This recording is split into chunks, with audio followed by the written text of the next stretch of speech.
How's it going, everybody? Welcome to the channel. This is Big Daddy Dave, and this is the second post-episode 5 live stream. How's everybody doing tonight? I hope you're having a fantastic night so far.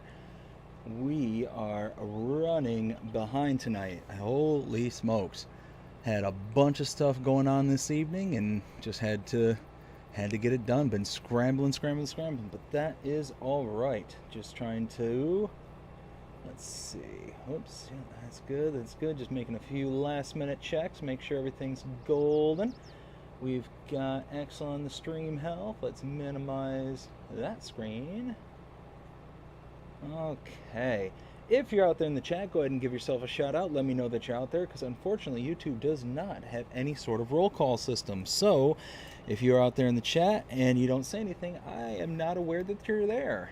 But I appreciate you joining anyways.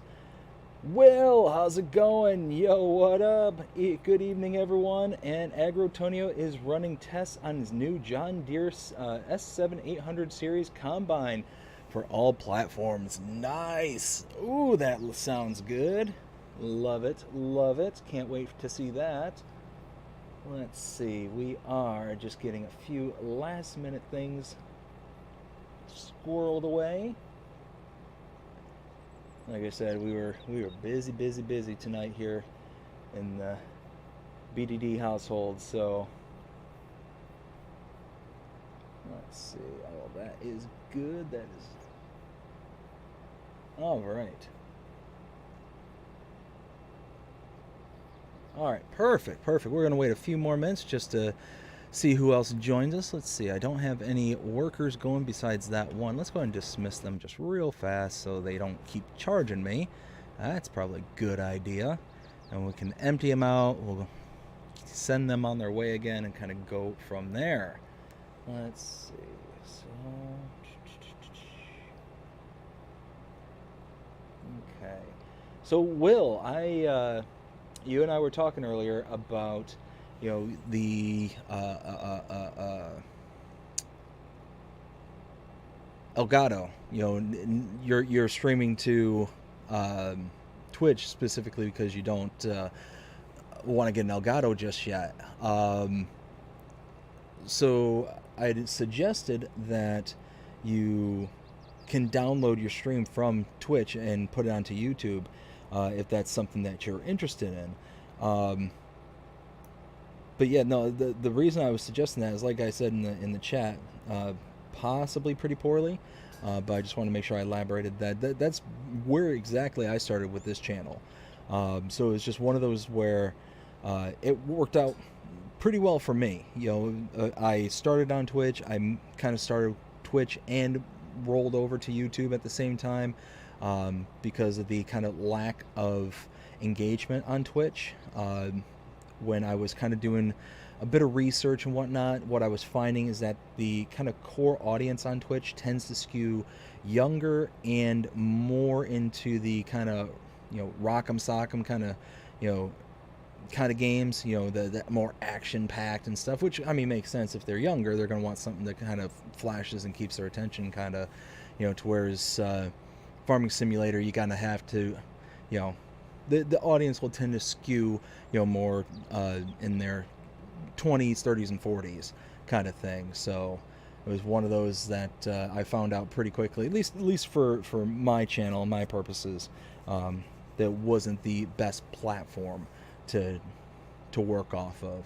So, which is why I started going to YouTube and kind of dubbing my streams. And when I would bring them over from Twitch, I would actually, that's when I would go through the whole editing process, and eventually completely went away from really doing a whole lot with Twitch and went into like pretty much full-time YouTube, and was using Twitch as just the platform kind of thing, just the recording source, and kind of went from there. Like I said, it worked out, I think, pretty well for this channel, and it was just one of those I was able to kind of progress over time and kind of work into things. So it worked out very nice. Do you have any favorite John Deere tractor mods? Yes. So the one, I think it's by Ridiculous Dominic. That thing is ridiculously cool. Love that mod. The one where you can get up to like 89 miles an hour, some ridiculous speed, over 1,000 horses, and yeah, it is. Oh, that's a beast. Let's go ahead and fire this worker back up. Let's unload. Yeah. Make sure that I'm good to go here. There we go. And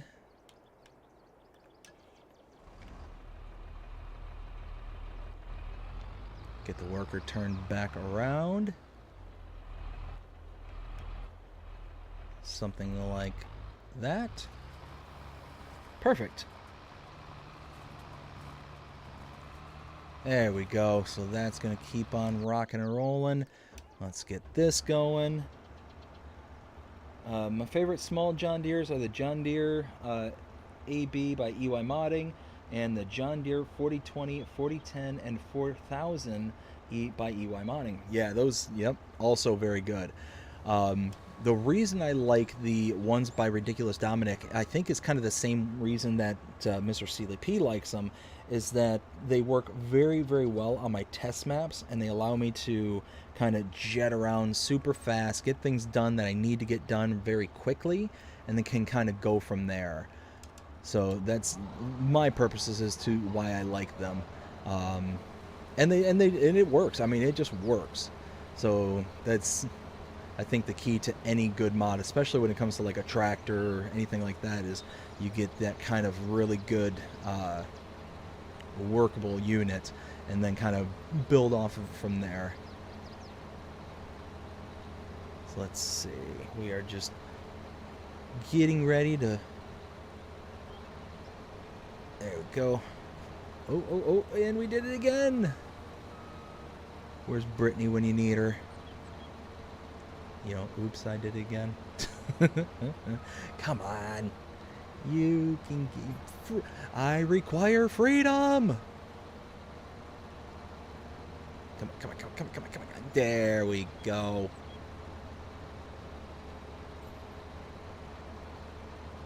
Zoop.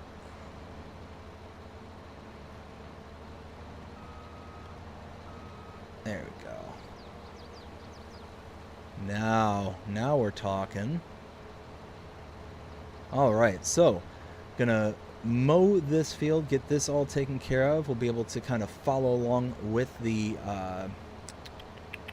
tedder from the other field, kind of like what we're doing here. We're just pretty much playing follow the leader, and then when it comes time to start baling, we'll be able to just rip everything together from all the fields and kind of go from there. So it's gonna work out very nicely. It's something that I think, when everything is said and done, we'll be able to kind of just get these 3 contracts all done. We'll probably make somewhere in the ballpark of 100K is my guess, and then we'll be able to kind of move forward with the day. I think I'm gonna have enough time left over to be able to kind of fast forward to the next month and see what kind of contracts we get. Now I might need to hop out, hop back in kind of thing, but kind of figure it out from there. So let's finish this field. We're just chugging along. So earlier today, I wanted to give a huge shout out to Predator Studios for creating my, oh dear, we did it again, for creating my emojis. They have been responsible for creating all the emojis here on the channel, as well as the badges, and I think they have turned out fantastic. Now, Predator Studio went ahead and created 2 new emojis for the channel. A kind of more toned down happy emoji, and a emoji it's kind of like a confused emoji. So I was really excited to talk about those earlier today. I'm just excited now to talk about those. They are available for all channel members. And again, just a huge shout out to Predator Studios for their hard work and effort. They do an amazing job. They do a quick turnaround time. And yeah, that's who I will be going with now and into the future with any of my kind of artistic creating needs. So thank you, Predator Studio, for the hard work. I greatly, greatly appreciate it. Oops, oops, oops, oops, oops. Back up, back up, back up. There we go. Let's see. Jody! Hey, how's it going, bud? Hope you're having a fantastic night. How's my night going? It is going fantastic. Just been really, really busy this evening. Really busy. Trying to get things kind of cleaned up around here. We've got a realtor coming over in the morning, so they're just coming over to check out the house, kind of give us some numbers and figures and all that fun jazz. So just see what can happen and, you know, all that stuff. So one of those is going to be a nerve-wracking tomorrow morning, but I think it'll work out just fine. Let's see. Will also said my favorite mediums are the John Deere. John Deere's are the John Deere 600 series or 6000 series by Ozy Magger, Viper Black, the John Deere 6M by Agrotonio, John Deere 7M by Agrotonio, and the John Deere 7 also by Agrotonio and John Deere 8000 series. Let's see. Will also said the John Deere 40 series by Black Sheep Modding, the John Deere 7810 row crop, the JHHG Modding, and the John Deere 4755, 4955 by AAA Modding. And Jody said, good, awesome, bud. I hope your day is shaped up to be a little bit better of an...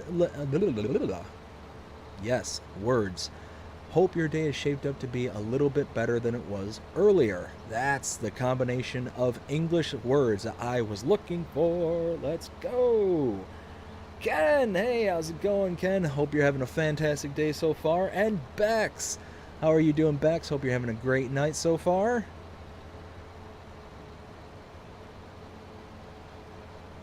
Well, actually, if I'm not mistaken, it's more the daytime for you. If I'm not mistaken. Could be wrong about that. Let's see.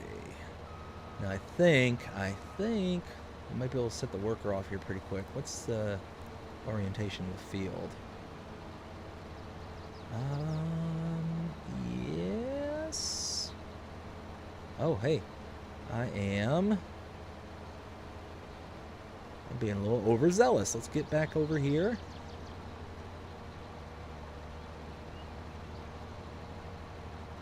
Oh, come on. All right. So let's do something like that. There we go. Oh, and so that was a thing. I just missed a whole chunk, and I'm going to miss another little chunk right there, aren't I? Wow, I'm just batting 1,000. Let's try that again. Get that little bit. At least we got a nice straight edge to work off of now, so that's okay.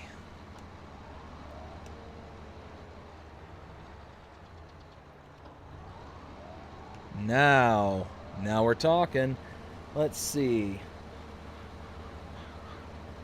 Jody says, oh no, I'm sorry, Bex says 12/12 Monday. Oh yeah, so it is the next day. I was right. Booyah. Let's see. Jody says, talking to my number one buddy, helped out. Awesome. Glad to hear it. Custom Motorsports. Hey, bud, how's it going? The AI was in the ditch on field 10. So, Custom, it took me... Funny story. I went to go check out your channel after our last stream this afternoon, and I went to go check everything out, and then it dawned on me. I closed out everything from our earlier stream. So, of course, closed out all the chat window, and I didn't write down what the channel name was. So I went through eventually, because it takes about an hour, maybe 2 hours for everything to kind of render on YouTube's end. And what's going on there? Why are you being a little stingy there, worker? Automatic idiots. AI. Anyways, so it took a couple hours, but I did eventually find your channel. but I didn't get a chance to check it out, the clip yet. So I'm gonna check it out. It was just one of those, gotta get the time. But I do plan after the stream to be able to take a look at it. And I will be smashing that subscribe button when I get there. So be on the lookout for at least one more subscriber once this stream is done. And I don't know why I'm just going 12 miles an hour when I can go 27. Let's go.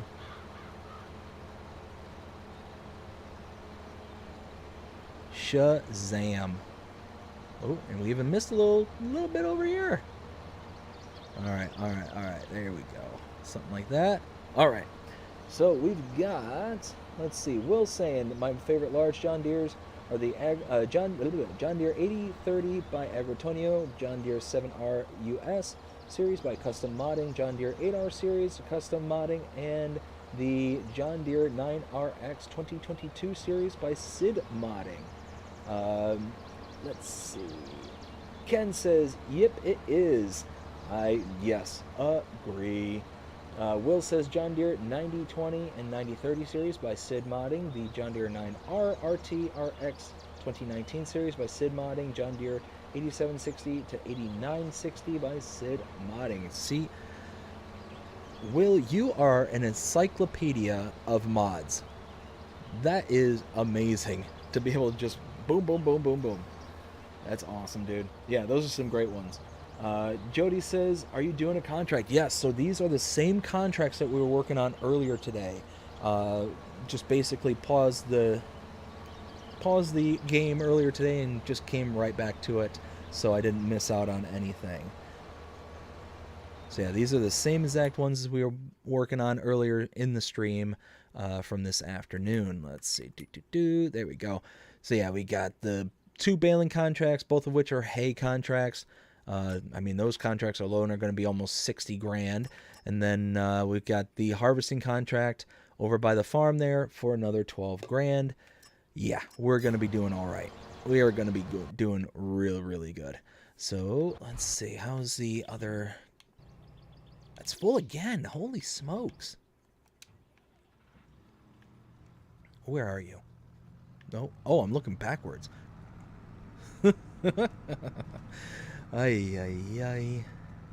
All right, let's go. Come on, Kubota. Don't fail me now. Oh, am I on the last little bit here? Oh, I am too. I am on the last little bit.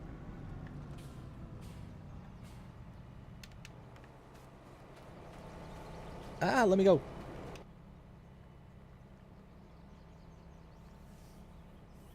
Let's see. So we've got Will saying, "LOL, I'm harvesting my soybeans now." Oh, nice.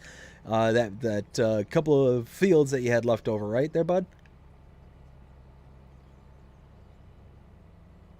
So yeah, right now we are just emptying this out. We're going to be finishing off this contract, finishing off the other 2 contracts, because there wasn't any other contracts available.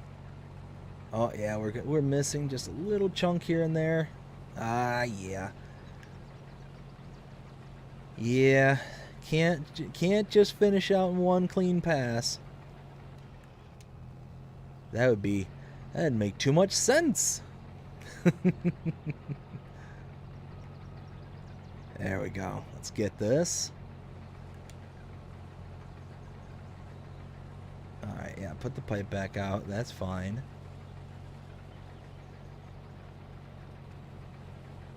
Okay, so that will hopefully be it. Now let's take a look at the map. I just want to make sure I'm not missing some massive chunk or something. Oh, yeah, there is a little bit right up there, so... no pipe out. I think it was over this way. Yes.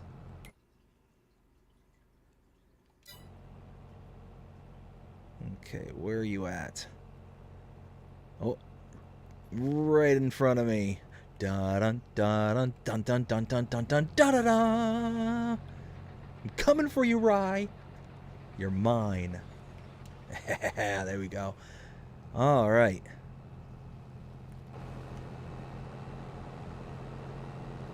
Another 761 liters. We do have to deliver just a bit, don't we? Yeah, just a bit. Of course. That's fine, though. I think it's... There we go.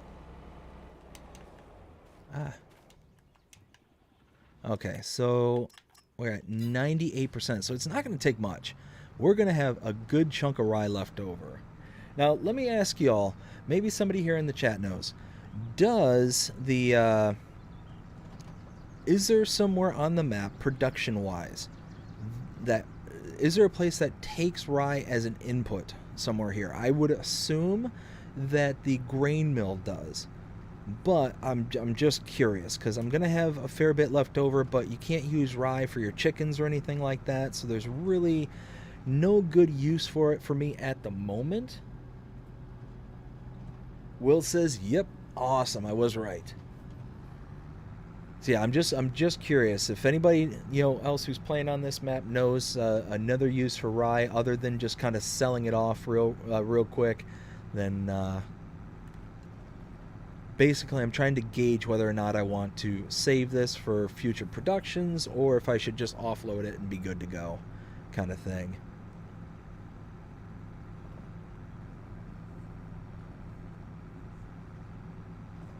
Let's see, so let's check out something real quick.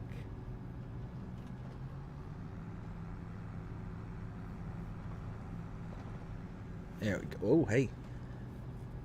Look at the screen. Well, look at the game screen, not the other one. Let's see. Ken says, on Raymond, I've got one JCB telehandler with all the attachments, two JCB medium tractors, and one large Ooh, so a nice JCB farm. Nice, Ken. That sounds awesome. I do like those JCBs, the fast tracks. Oh, yikes. Those fast tracks are really nice. They get up and moving eventually. That's the only negative thing I can say about the fast track is it does seem like it takes a while to get up to speed, but once it does, it scoots. It scoots around quick. Don't cut me off.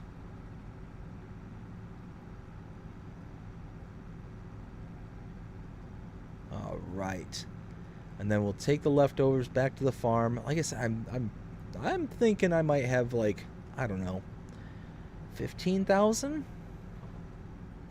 liters left. Ooh, that's a guess. I'm just guessing. Oh, worker stopped again. Which worker was this? Oh, the mower. The mower's done. Oh.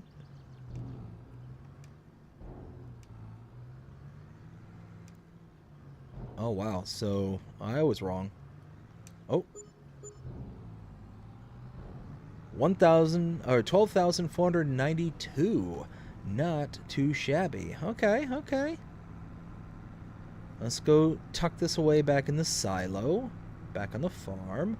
We'll just send the worker over towards the farm, and then I can get the other worker back up and running so they're not just kind of hanging around. Nope, I can't do it that way.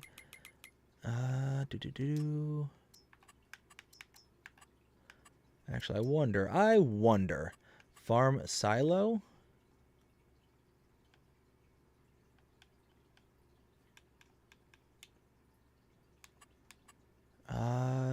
No looping. Ooh, maybe. Maybe. Okay. Everybody, let's say a prayer to the AI worker,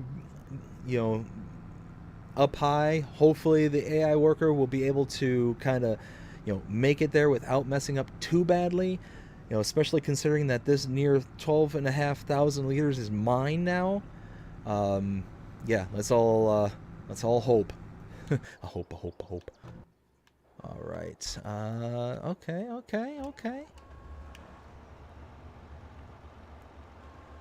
No, lower it down. Drop down. There we go. And now come across here.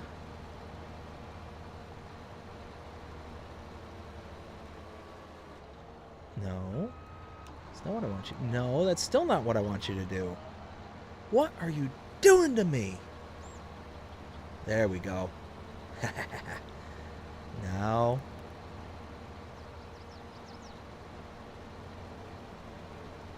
Who wants to take the over-under about the AI worker not only not making it back to the farm, but ending up somewhere completely, like, opposite of the farm?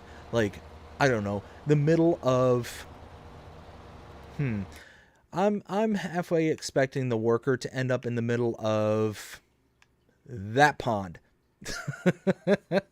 That pond right there. That's what I expect happening. Let's see. Will says, I believe you can make flour out of it. I think you're right there, Will.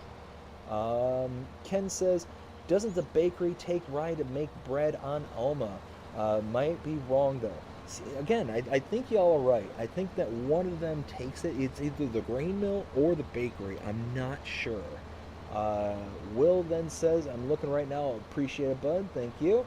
Todd says, howdy. How's it going, Todd? Hope you're having a fantastic night so far. So that's chugging along. This is chugging along. All right. Do we? Oh, wait.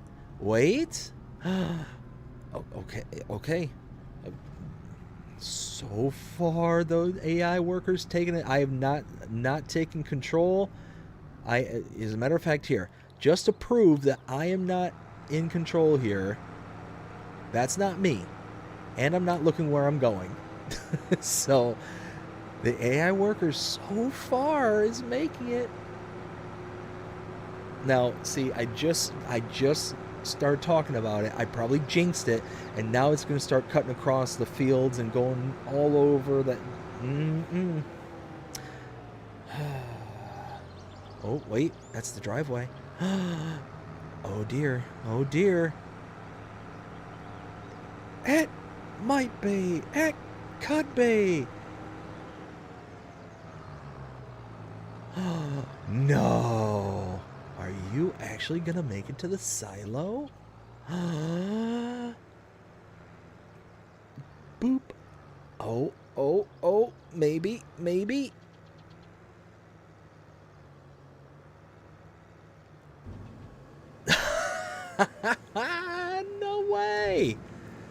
No way. It made it.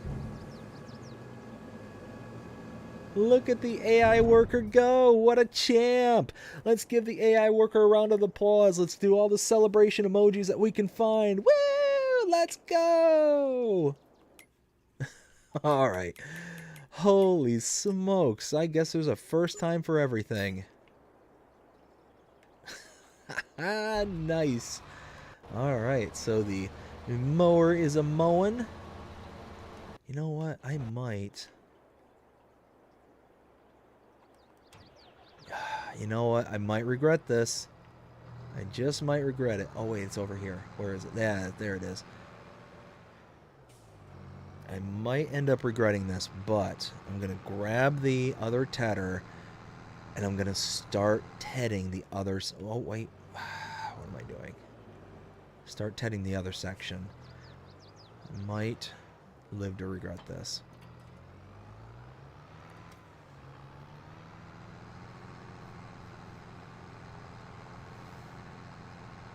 Okay, so we're going to take our little shortcut right over here, because why not? Oh, that's why. Oh, no. Oh, that's why we don't want to take that shortcut.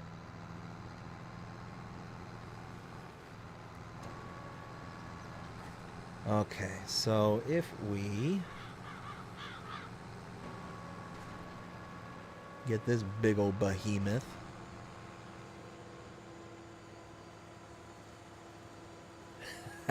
Ken, nice. Ken with a whole bunch of rockets shooting off.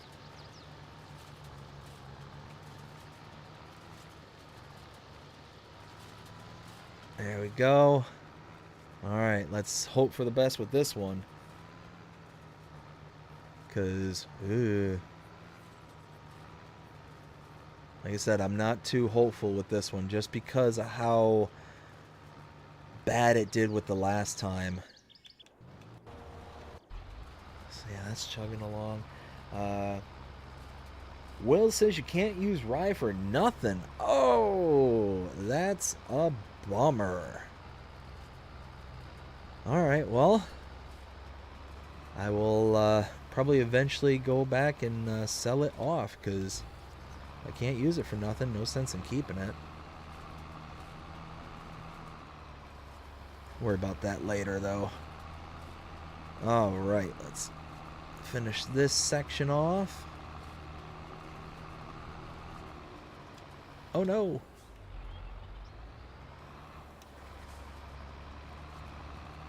That is, you know what? I'll be honest with you, that's really disappointing that there's really no particular use for rye outside of just growing and selling. Now I will say, it does seem like we got a lot. I mean, 12,000 liters for that size of field. What size field is that? Can I see what size field that is? Where is it? 7.35 hectares, so that's you figure, yeah, I mean, that's more than 1,000 liters per hectare. That's what, like 1 point, I don't know, 1.2? Yeah. Here, let's get this little itty bitty chunk.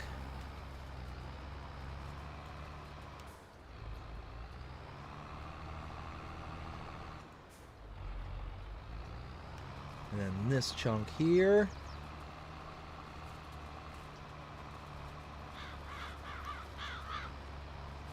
Alright, so we are just chugging along.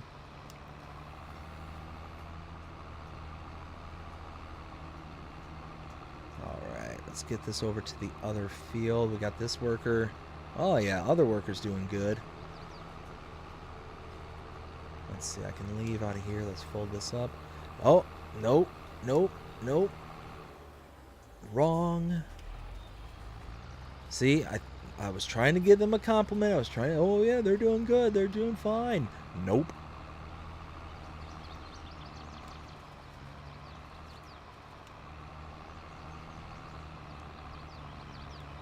There's a channel I recently started following, and I don't know what it's called off the top of my head. I should look it up. But basically, it shows this image. It's a bunch of shorts that I've been watching, but it basically shows an image of some either creature or just something weird. And it's like, if you see this, then you're basically, you know, SOL kind of thing. Like if you like all these weird kind of things. And like one I saw today was basically it was a water bug, like a invasive kind of parasite, and you see them in like fishes, and it eats the tongue of the fish kind of thing, and slowly just starts to starve out the fish because it just sits there and takes its food kind of stuff. Well, basically the video is, oh, if you see this, then you're in trouble kind of thing, and however unlikely it would be for us to actually see it because it lives in the deep ocean kind of stuff. So and then it's just some guy who comes on the screen and he starts talking about what the thing is, and kind of explaining, you know, whether or not it is real. It's basically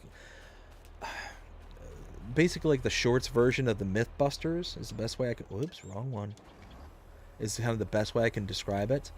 But it's entertaining. I mean, it's real cool. Like there was another one I saw where it showed this kind of whirling vortex in the middle of the water, and basically it said, if you get trapped in this, then you will likely not survive.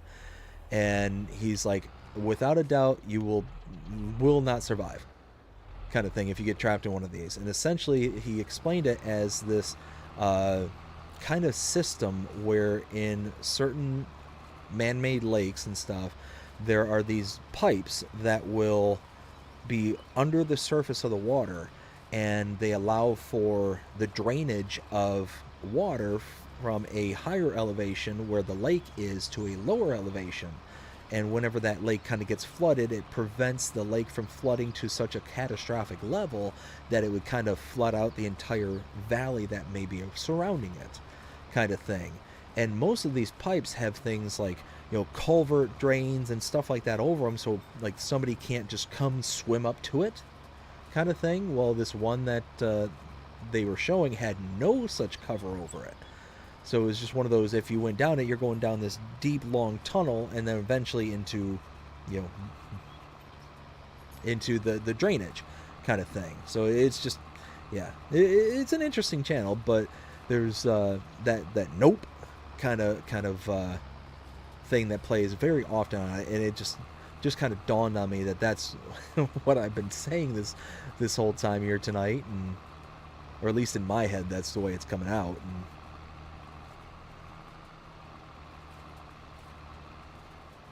but yeah, very interesting channel. Very good content.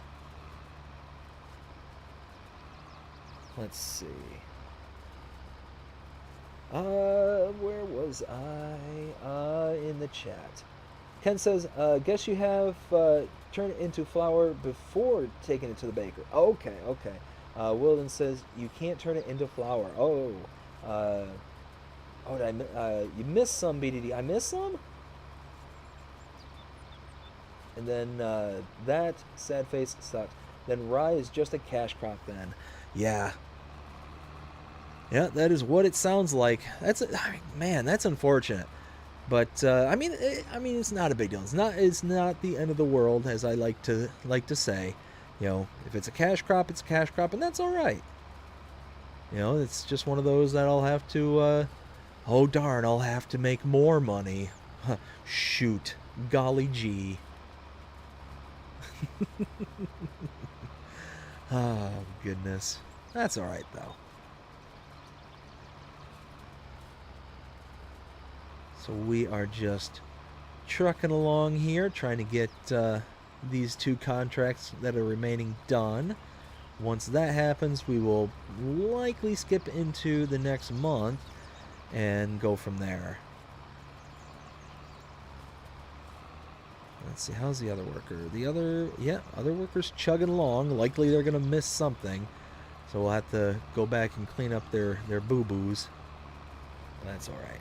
You know what? I'm not going to talk too much smack over the AI, because you know what? They delivered to the farm.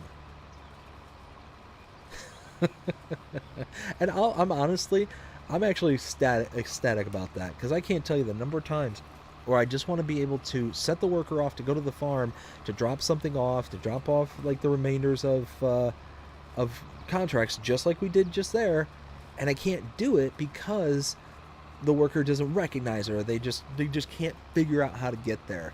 So the fact that now I have confirmed that they are actually able to and capable of making it to the farm and being able to do that is, that makes me a very, very happy camper.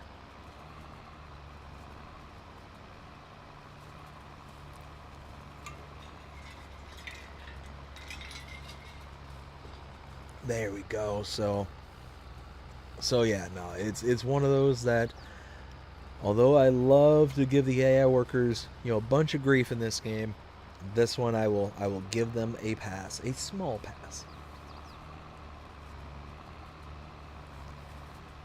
Let's see.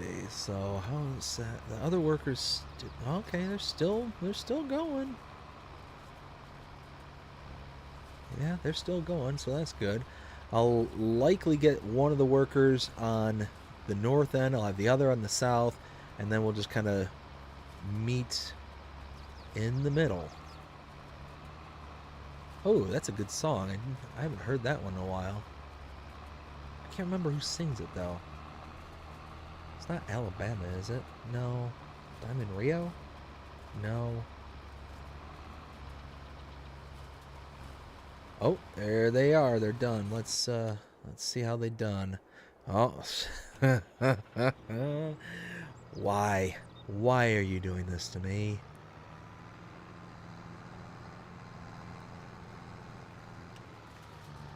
I will say, though, they actually... It doesn't look like they missed, like, little sputtering chunks like they did the first time around. Actually is not that bad.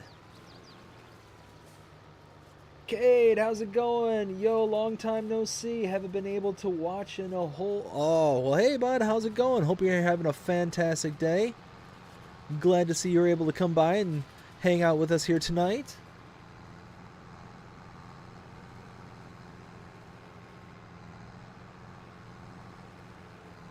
By the way, how are things going? If I remember correctly, I think you were saying that you were having some kind of surgery or something? Did that already happen, or or am I misremembering? That's also very, very possible.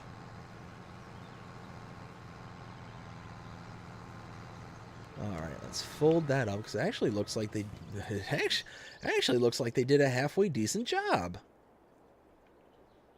With the exception of those two miss spots, it's not that bad. Let's see. Will says, I tried a couple of mods and nothing. Oh, well, that's a bummer. I mean, like I said, it's not the end of the world. Not the end of the world at all. We'll figure out something. Ooh, I wonder. Ooh, that's something that's worth thinking about.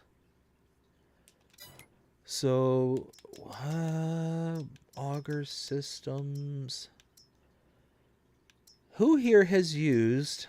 Where is it? It's part of the AGI bag. Where is it? Here it is, the seed trader. The AgriStorm seed trader. I wonder if this would take... I wonder if this would take the rye and convert it to seeds. Ooh, that might not be a bad idea, because how much is... Hold on. How much is rye worth per 1,000? Let's see, that's going to be all the way at the bottom because it's a custom crop. There it is, rye. Oh, look at that. Okay, check this out. So, 500, and it only maxes out at 700? Ooh, that might be a viable option. Y'all, that might be a really good option right there, because check this out. Look at that. So the maximum, the absolute maximum for rye is $700. The absolute minimum for seed is $1,300, and there's a sell point here. So, where the heck is Sedalia? What is a Sedalia? Is that the train? It is the train.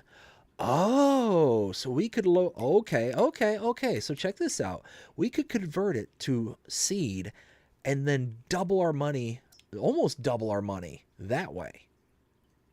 At a minimum, double our money. At a maximum, darn near triple our money. Ooh, hoo, hoo, hoo, hoo. Oh, and then, that's even better. Hold on. Check this out. If you do use this thing and it does work, so check this out. There's a bonus between the amount of product going into the amount of seed coming out. So if this does indeed take it, I might get a 1-to-2 ratio. If it's like something like oats, it's a 1-to-3 ratio. So you get like 1 liter of oat in to 3 liter of seeds out kind of thing. So this thing, the AGI Storm Seed Trader, the FX Seed Trader, this thing is awesome. It's awesome. It takes some time. It does take some time, but it's really, really nice. Really nice. But the only problem is I don't have anything to store it in. So, Okay. Let's see. So, Cade says, yes, sir, man, I had that surgery back on January 17th, and it's been terrible, the recovery, and we have more appointments this week, but I'm keeping a good mindset, walking a lot more, been outside just chilling. Hey, Cade, that's awesome, bud. So sorry that it didn't go too well, but keep that positive mindset, keep strong, man, because I tell you what, it's one of those that with a positive mindset, there's so much stuff that you can do that once that negativity sets in, and once that kind of starts hitting you, man, it's so hard to get out of that space and get out of your own way, kind of thing. So keep it up, bud. I hope everything goes good for you going into the future, and just kind of go from here, bud. Let's see. So I think it would be good to go over here. We'll set this one up to go here. That's what we'll do.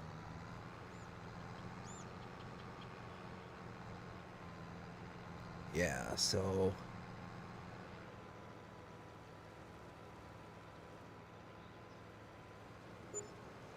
set this up right here. Perfect. Something like that.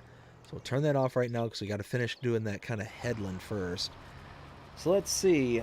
Ken says, "Have never tried converting rye to seeds." No, I haven't. I haven't tried that either. So it's one of those that, I might go ahead and try it to just see if maybe it'll work. And if it does, then that might be a good way to kind of boost our productivity. We'll actually make something out of it. It won't be a production necessarily, but it'll be something. And even if it takes in, it's just like a 1-to-1 ratio, that's still 12,000 liters, well, over 12,000 because I had a little bit already. We'll say 12,000 liters for sake of argument, to convert it then over to seeds, and you're essentially doubling minimum, tripling maximum the amount of payout that you're going to get. So at bare minimum, even if it's a 1-to-1 ratio, you're still in a much better place. But even if it's not a 1-to-1 ratio, if you get like a 1-to-2 ratio, or 1-to-3 ratio, well, then you're getting double or even triple the amount of seed, and then getting double to triple the amount of price. So that might be something worth doing. So that might just be the kind of answer to our quote-unquote misfortunes. I think that'll be kind of a good way to kind of proceed from there. Cade says, "Yes, sir. Thank you, man. How's the family?" They're doing fantastic. Fantastic. They are, well, my wife is now 7 months pregnant and is just kind of going along, trying to, ride out the uncomfortableness and all that fun jazz.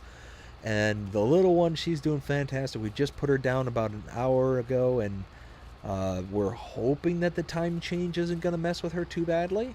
So far, knock on wood, she's doing good. She went down for a nap at the right time this afternoon. So we're going to see how she does tomorrow in the morning. Still no word with the whole job front as of right now, so we're just kind of sitting back and relaxing for the most part. Just waiting for them to figure out all the things that they need to do to get all the systems back up and running, and just kind of going from there. So it's just a long, slow process. But like I mentioned before, and it wasn't the last stream, it was the stream before that, I think. They said that they're gonna be all right with just kind of hanging out and sticking around with us. So that's a good thing. Not having to worry about whether or not tomorrow I'm gonna still have a job is kind of a good thing. So yeah, I'm pretty happy about that. And you know what? Here, let's do this. Instead of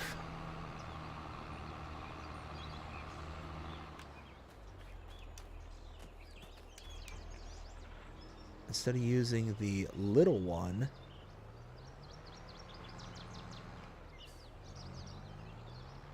we can set the little one off, and I can use the big one to get multiple rows. That's what we'll do. So we'll set the worker off like so.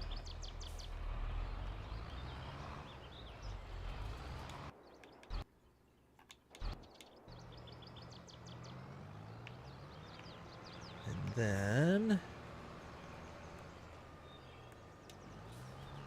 here we go. So we can get 2 rows. We'll be able to do this whole back end here. We're not going to have to worry about the worker trying to come over the lines and get to these kind of opposite facing ones. So all in all, it'll be really good. Let's see. Will says, checking it out. Oh, appreciate it, Will. Thank you. And Cade says, well, that's good, man. I'm glad. And 7 months, heck yeah, man. Glad. Yeah, bud. Really, really happy about it. This is our second one. So, yeah, we are absolutely lucky. We're very blessed. One of those where, as I mentioned before on this channel, they are IVF babies, both of them. It is the path that we had to go down. It's one of those that, when everything's said and done, we are very, very, very lucky, very fortunate to be in the position that we are now, because there's so many people out there who've gone the same path, who had double the numbers, like they had much better numbers, much better, final kind of results, or what should lead to final results, but in the end just doesn't. And it's really tough. It's really sad. To have to go down that route. I wouldn't wish that on my worst enemy, kind of thing. To go down the IVF route and to have to go through those struggles, it's just next level stuff. Next level. We were very, very fortunate in our cases where it wasn't necessarily an issue per se. There were issues, but nothing that couldn't be overcome, thankfully. So let's get this last little chunk here, and then I think we can set the worker off to start getting all this stuff. So we'll start working out. So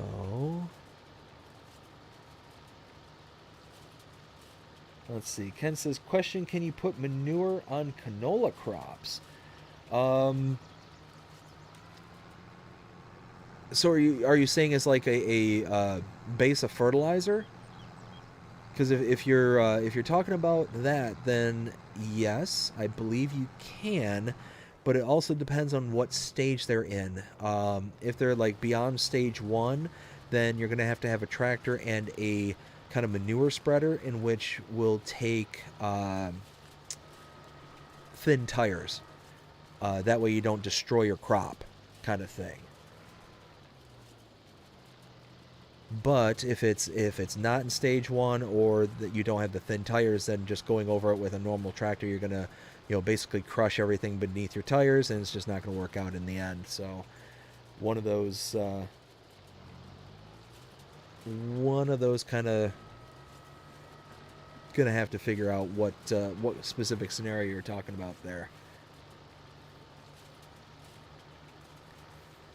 It also depends, like if you're using like precision farming and all that stuff as well, because like here I use precision farming and it only gives you like a percentage of the amount of fertilizer you would need to put onto the crop. But the only one I don't think it would necessarily work for is something like soybeans, where it doesn't actually require a fertilizer. Now, it's not going to stop you from putting that on. It'll still let you, but you'll have more fertilizer, or a higher fertilizer state than what you actually need. And I'm not actually sure on how the base game does soybeans, now that I'm kind of saying this out loud, because I think it still requires the 2 fertilizer states, but on precision farming, if you do soybeans, you don't have to actually put down any fertilizer whatsoever. Because if we take a look, the nitrogen levels is actually required for soybeans to be at 0. Oof. 43, we're actually getting a reduction in our environmental score. Why am I not? Oh, it's because I'm on nitrogen. Soil types, 42 and 42 and 42. So that is a bummer. But we'll get that up. We'll get that up eventually. Because I think, if I'm not mistaken, it's next month. I think it's next month when this actually is grown. Oh, and it needs plowing too. So, so we're going to have to plow that out. Oh, we could get a stone picker and pick all the stones out of our field here. That'd be a good thing to do. Huh. I'm just kind of sitting here thinking of different things that can be done. Let's see. Ken says yes, first stage. Then yeah, if you're in the first stage, then you should be able to throw it right on top, and it should be kind of good to go. I don't think you'll actually destroy it because if it's in first stage of growth, then you should be able to just put it down and it's no problem because it doesn't actually register the crop being there. I mean, it's there, but it's not like in a stage where you're going to destroy it, kind of thing. It's typically beyond anything beyond stage 1 is where you can actually start doing damage to the crop. So yeah, you should be able to put it down as a kind of second fertilizer state, and should be good to go from there.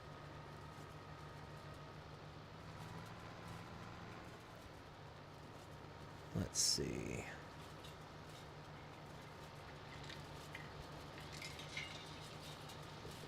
Oh, good. Oh, that drift.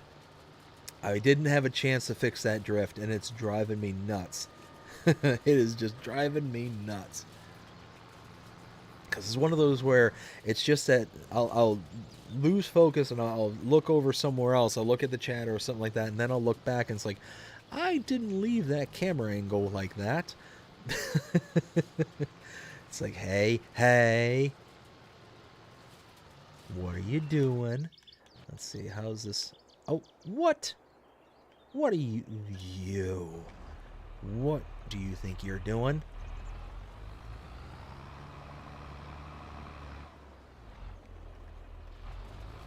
Try that again. That's really cool. I like that. You got the small tedder in the foreground. In the background, you got that monster tedder, and they're just kind of working together. Love it. Let's see. I don't think I have any other tractors there. So I've only got these 2 tractors. So I'm going to have to bring one back at least to go get the baler. Probably end up using this JCB. But I'll be able to just kind of chug around and be good to go. And with this JCB getting up to 45 miles an hour, I'll be able to really get going around these fields quick with that quick baler. What I might do, ooh, that might be a good idea, is I'll take that other tractor in the background there. I'll take that and go pick up the bale loader and just use that. I won't go back to the farm and actually grab my one piece of equipment, the trailer there. I'll just leave it, but rather I'll just grab the bale loader from around the corner and be good to go. Yeah, I think that'll work out just fine. Let's see. Okay, so this one's almost done. Once this one's done, I'll probably have it hop over to the other side and start kind of... Or actually, you know what? I could send this over and grab that trailer. Because by the time I'm done with getting the trailer, then I should be done with the other field. It's leaving little spots here and there on the very ends of the rows. That's not a huge deal. Yeah, I can survive with that.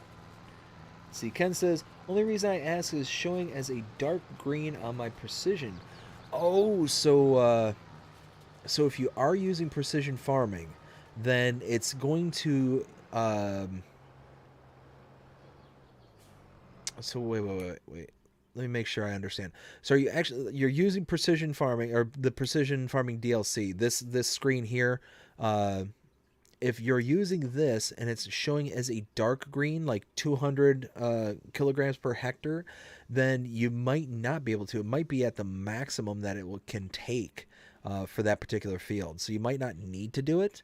If you go to the field itself and you stand in it, you should be able to look at the bottom right there. It's drifting again. Look at the bottom right-hand corner of the screen, and you should see where it says, what does it say? It says, oh, I don't have it here. Let me go back to my farm. Here. There we go. It should say something like nitrogen, perfect, and okay, so yeah, see how this one says pH value bad at the bottom right hand corner?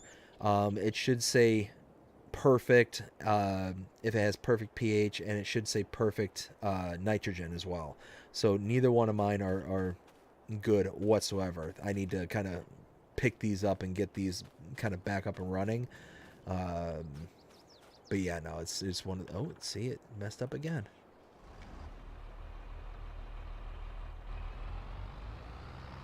But yeah, if it says perfect and it's like a dark green in color on that screen, then you should be fine. You shouldn't have to put down any manure whatsoever.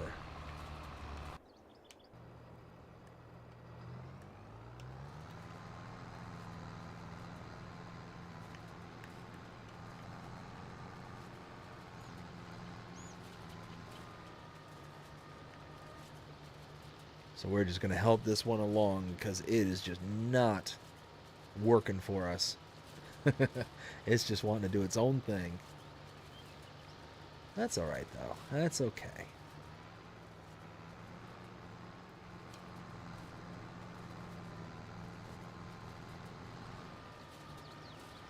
There we go. See, I'll finish out this little section here. Hopefully my other tractor will just keep on keeping on. It looks like it's doing all right.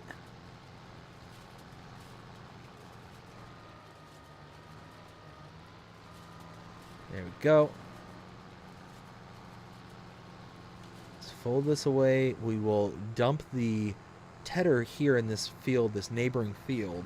And after we do that, then let's see. We'll grab that trailer. This one will be the trailer. There we go. Perfect. Dump that there.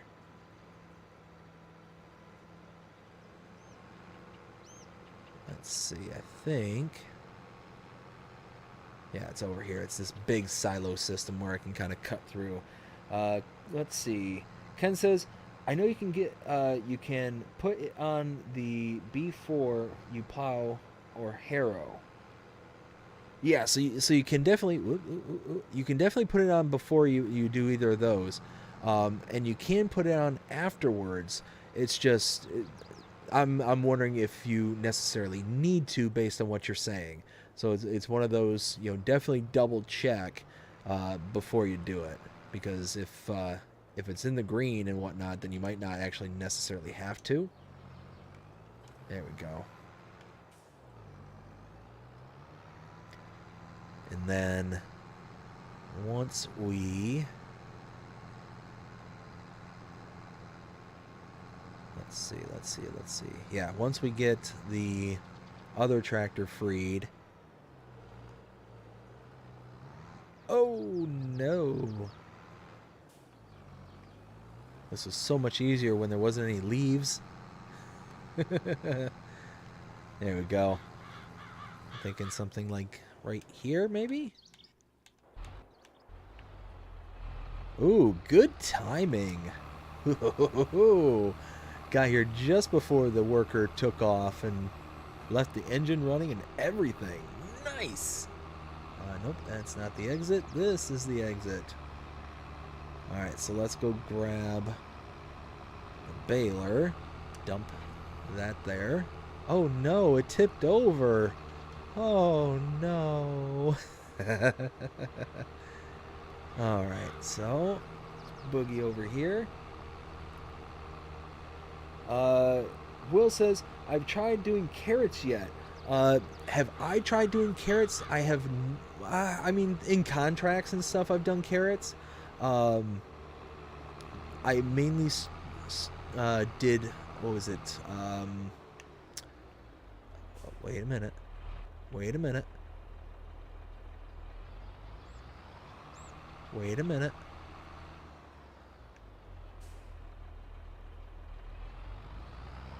Wait. Oh, wait, that's right.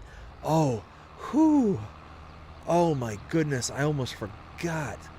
I was looking for the baler, and I forgot we had already taken over to the field. Oh, my goodness.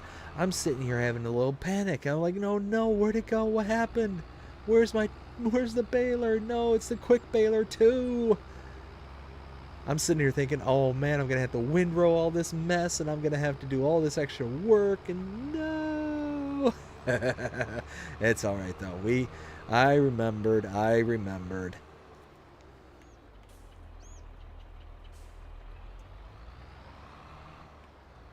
So yeah, I mainly stuck with what was it? Parsnips and not sugar beets. Parsnips and oh oh oh. Hold please, hold. Why not use this? I forgot this has the trailer attachers. Oh man, why not?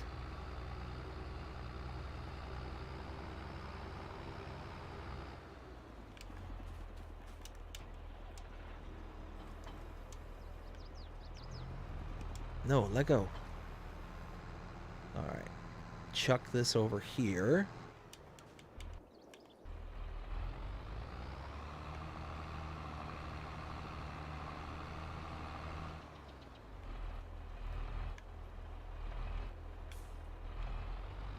So something like this maybe. Oh, look at that. Look at that. All right, it's on the small. Yes, it's on the small. So yeah, basically, when the premium DLC released, I was on Maple Farms on that Let's Play series, and that one in particular, I was mainly focused on parsnips and red beets. So I didn't have a ton of opportunity to really get carrots, but I did them on contracts, and it worked out really nicely. All right, perfect. Let's get this.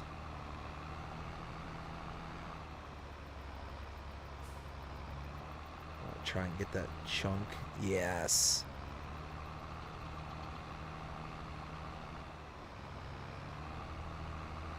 Yes, look at that. Oh man. Well, we kind of missed a big old chunk there, unfortunately. I love it. I love that. See, that is why the quick baler is just so amazing. Being able to do that, oh, just absolute clutch. Oof, oof, oof. Come on. Come on, JCB. All right, there we go. There we go. Now we're talking.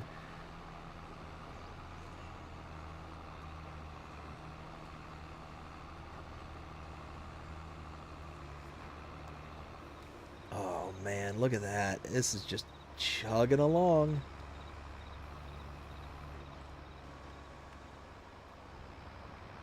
Oh, oh, oh, I missed a little bit. I missed a little bit.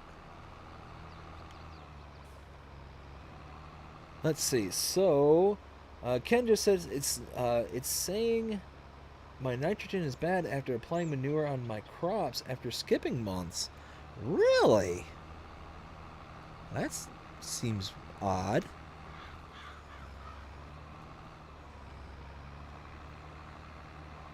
That seems really odd. I don't know why I would do that.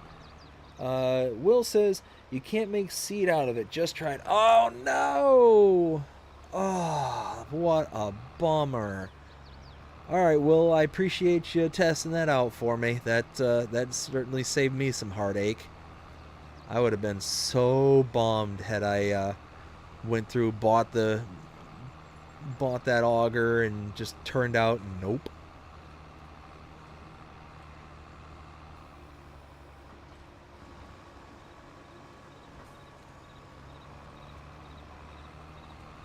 Oh man, I'm loving this setup. I am loving this setup. And I'm missing a bunch, but that's okay.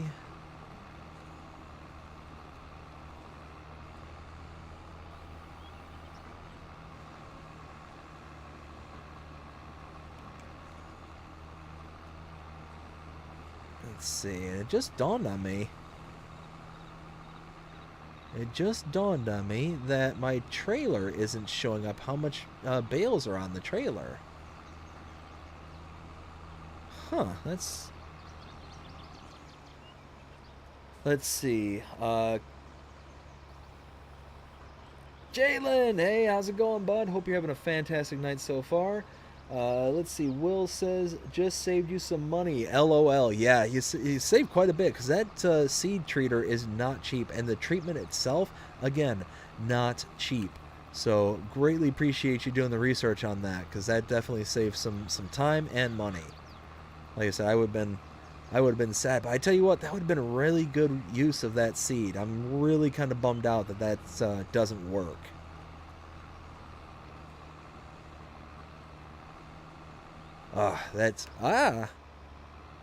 What are you doing to me? There we go. Okay, come on.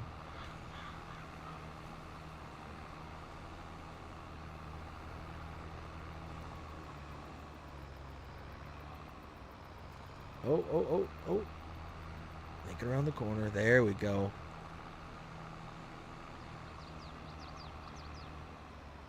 Will then says, well, I would rather test... Yeah, and that's it. And that's honestly probably what I would have done too, is just hopped onto a different map, got some rye, and then just tested it myself before proceeding with that. But no, I appreciate you doing the testing for me. It saves me the effort. Let's see. Jalen says, did the daylight savings time throw your sleep pattern off today? Oh, yes, it did. Yes, it did. One of those where I ended up waking up, according to my clock, at 8:30. Well, my clock is my phone. Well, I go out into the kitchen and I'm, kind of half awake, half asleep, and dawns on me that the oven says 7:30. Like, what is going on here? So I'm sitting there just staring at it for every bit of like 5 minutes, just completely confused. And my wife hollers at me. She's like, what are you doing in there? I'm like, the clock says that it says that it's 7:30. But my phone says it's 8:30. What's going on? She's like, well, duh, the time changed. I'm like, oh. So yeah, no, I just sat there for like every bit of 5 minutes, just like, did the power go out? Am I losing my mind? Which is also also a possibility.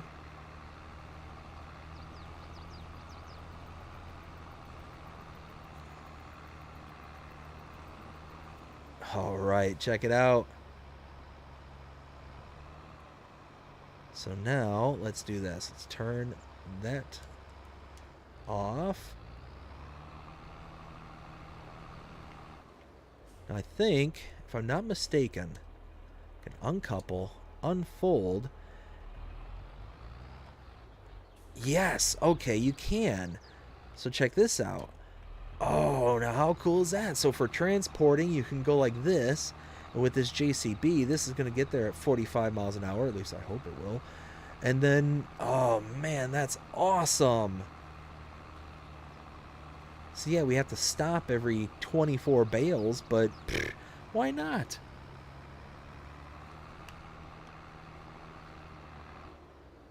Let's see. Will says, you're welcome. Ken said, you just saved me from making a huge mistake. Yeah, same here. Same here. Us, Ken says. And Jalen with the laughing, crying emoji. Yeah, bud.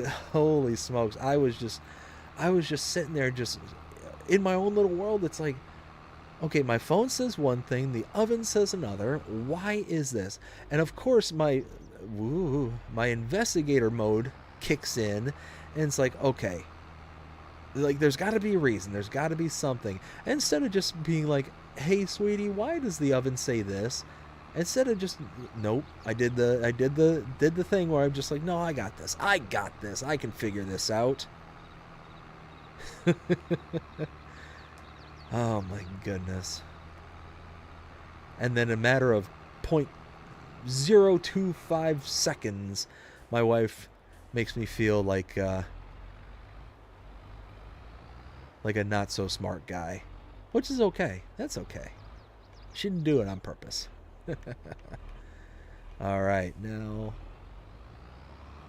Ooh, that actually worked out nicely. Dump that out there. Kate says, happens to us all. Oh, yes. Yep, absolutely. Oh, hey, why did that now just show up? Okay, well, that's all right. Bam. All right, 44%. Okay. Not too shabby. Wait for that little arm to pick back up before we get on the road, because I know I'll catch it on something. Jalen says true. Oh my goodness. Yeah, no, so it's just one of those where you just gotta laugh and smile, because as I say a lot, it could be worse.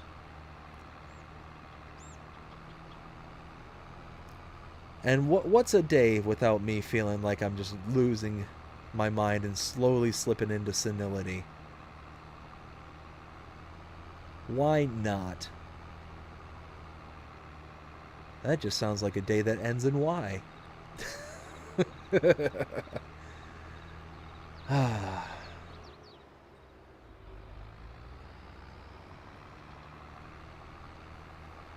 All right, so let's get this back unfolded, back to work.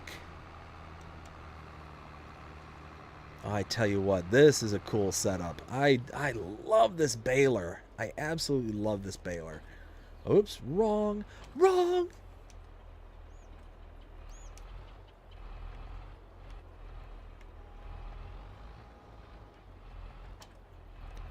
All right, let's go.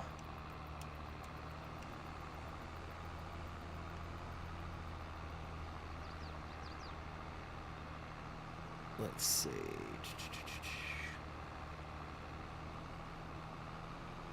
Bobby! Hey, Bobby, how's it going? Hope you're having a fantastic day so far. Bobby says, my watch was telling me today was the 11th, and an hour behind. I was wondering what happened to you yesterday. Oh, no! Oh, sorry about that, bud. Yeah, no. It's today. It's today. Will says, my wife and I had Chinese. Ooh, you know what? I've been craving some Chinese food like really bad here lately. I might just make me some. I've got a really good recipe for some crab rangoons, some homemade crab rangoons, and steamed dumplings, and it works out so good, so good. Oh man, Will, I tell you what, that does sound good. Jonah, how's it going? Hope you're having a fantastic night. Ken then says, uh, "Am I late? Uh, I'm in my late 50s, and I still do it. I think we lose our daylight savings next week. Have asked my spouse when it ends." Oh man, yeah, it's one of those where there are times where I just think I've lost it, just absolutely lost it. And one of those that, thankfully my wife is there to remind me, no, sweetie, it's okay. You're doing just fine. Gives me a little pat on the head and sends me along my way. And then I just shuffle along into the next room, and it's like, okay, I can go on for the rest of the day, kind of thing. But there are times where I just feel like, oh man, like what was I thinking, kind of thing. Oh, and we got those patches coming up here that I need to get because I missed them. Oh, hey, no, bad, evil. I'm driving too quick. I'm driving too fast. I understand that. But you don't have to show me sass. No. Oh no, this is gonna be interesting to try and pick this up now. Ooh, maybe, maybe. No. Oh no. All right, hold on, hold on. We're gonna get this. We're coming for you, Bale.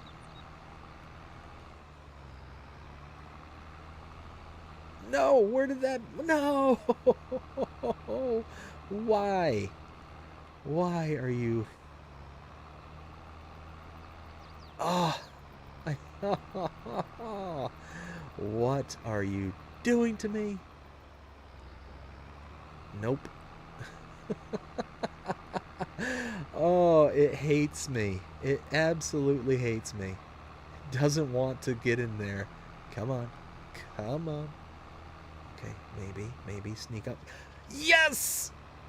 We did it. We did it. Come on. Let's go.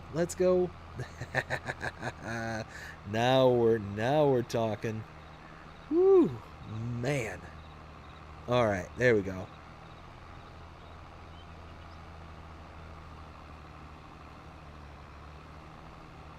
Oh, see, now we're missing those patches I was talking about. Let's go get those because that's just going to drive me nuts. Oh, come on. There we go.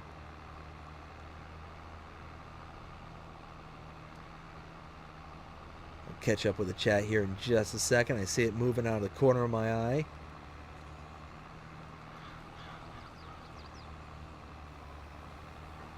All right, this time, because that's the third bale, I'm going to go slow. There we go. Now let's go.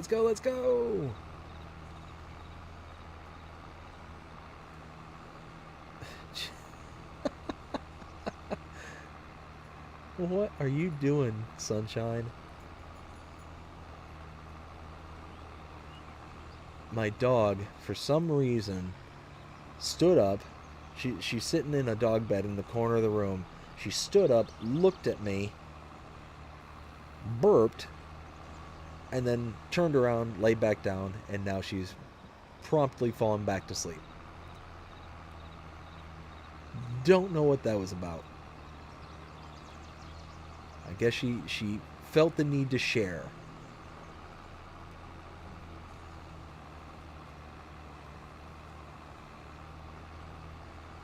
Let's see.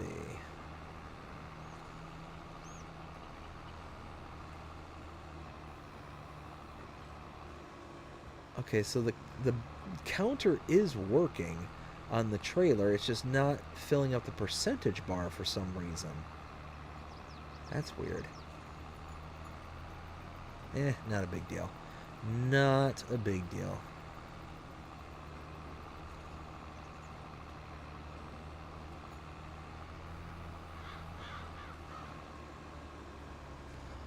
All right. So we are just chugging along. We're slinging bales in here.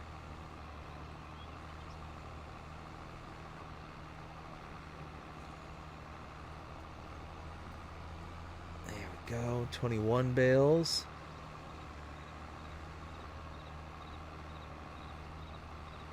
Got room for 3 more.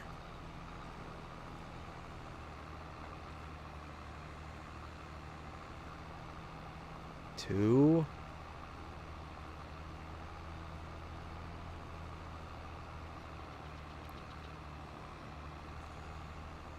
Okay, one more. Let's go.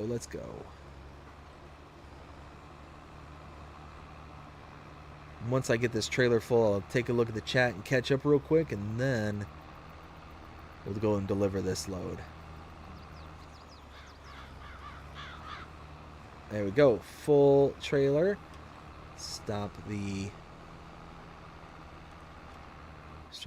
bales. Let's now drop that there.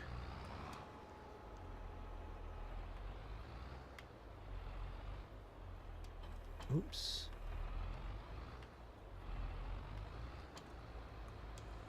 There we go. All right. Let's catch up with the chat. So, we were saying... Jalen, sweet and sour chicken. Oh, yeah. Sweet and sour chicken's good. Jonah says, I would tell you a meat joke, uh, but I don't want to butcher it. Jonah. Love it, bud. Love it. Custom, I'm back. Nice. Glad to see. Oh wait, I missed Bobby. I'm doing well. I start my job tomorrow. Oh, congrats, bud. Hope you end up loving it. Custom says I'm back. Jalen says congratulations to Bobby. Bobby says thank you to Jalen, and then Will says my wife had chicken and broccoli with wonton soup and white rice. I had 2 egg rolls, steamed dumplings with General Tao chicken, and pork fried rice. Oh my goodness! Now I'm starving again. Ah, see, for dinner tonight, I ended up making a killer steak. I think it was probably the best steak I've ever made. I I did something that I normally never do, and I ended up buying a meat thermometer. Um, and it was one of those. It's got like the tether on it and all that stuff. And I either really undercook my steaks or I overcook my steak. I'm really terrible at gauging when to take it off the heat, kind of thing. So it was one of those like, okay, I'm gonna try something new and try and salvage this stuff. So I went out and bought it, and it worked perfectly. Worked absolutely perfectly. I ended up cooking it. I let it rest for about 7 minutes after it was done cooking, and oh my goodness, it was one of the most mouth-watering steaks I have ever had. I was really, really tickled pink with this one. Seasoned it with a good amount of Montreal seasoning, and yeah, I was very, very happy with that. But now I'm really kind of jonesing for some Chinese food. But I know I'll just be hungry in an hour. Ah. That's the only thing. That's the only thing that I just cannot stand about Chinese food is it's true that you eat it and then an hour later you're hungry again. I don't get it. I don't understand why that is a thing. That's honestly why I started making this stuff at home, so I didn't end up having that being an issue. And I do see a difference because whenever I make my Chinese food at home, it always seems like it's I stay fuller longer than if I were to just go out to the local Chinese food restaurant and pick it up, kind of thing. I don't get it. I don't understand it, but it works. All right, let's get this back to the field.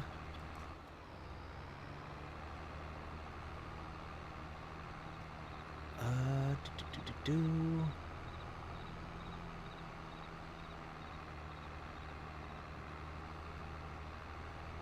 Catch up with the chat in just a second. Get back to the field, and then we'll catch back up. All right, so I tell you what, we're doing pretty good, I think. Figure one more trip is going to be more than enough to finish the contract on this big field here. And then once that's finished, we're going to start collecting on the contract on the other field. Let's see, I think I was heading in the opposite direction.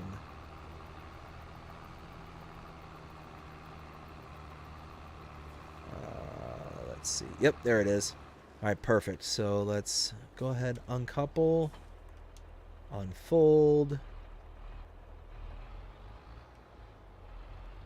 Yeah, there we go. All right. Where was I? Jalen says, OU. Will then says, I'm a grill master. Oh, man, I wish. Like, it's one of those that,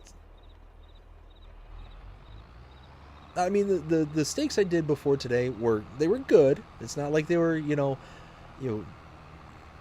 still mooing or they were still, charcoal or anything like that. They were good, but I knew I could do better. And today, I proved it. I was really, really tickled pink with how this one turned out. I mean, it was, and I sat there and I was being meticulous about it too, because it's one of those I ended up pan frying it. I've got a really nice cast iron pan that I go through and I season this thing and I make sure that it's like just absolutely perfect. This cast iron pan, I love me some cast iron. If you don't have any cast iron in your life, get some. It's amazing. It is amazing. Cast iron cookware, oh, so awesome.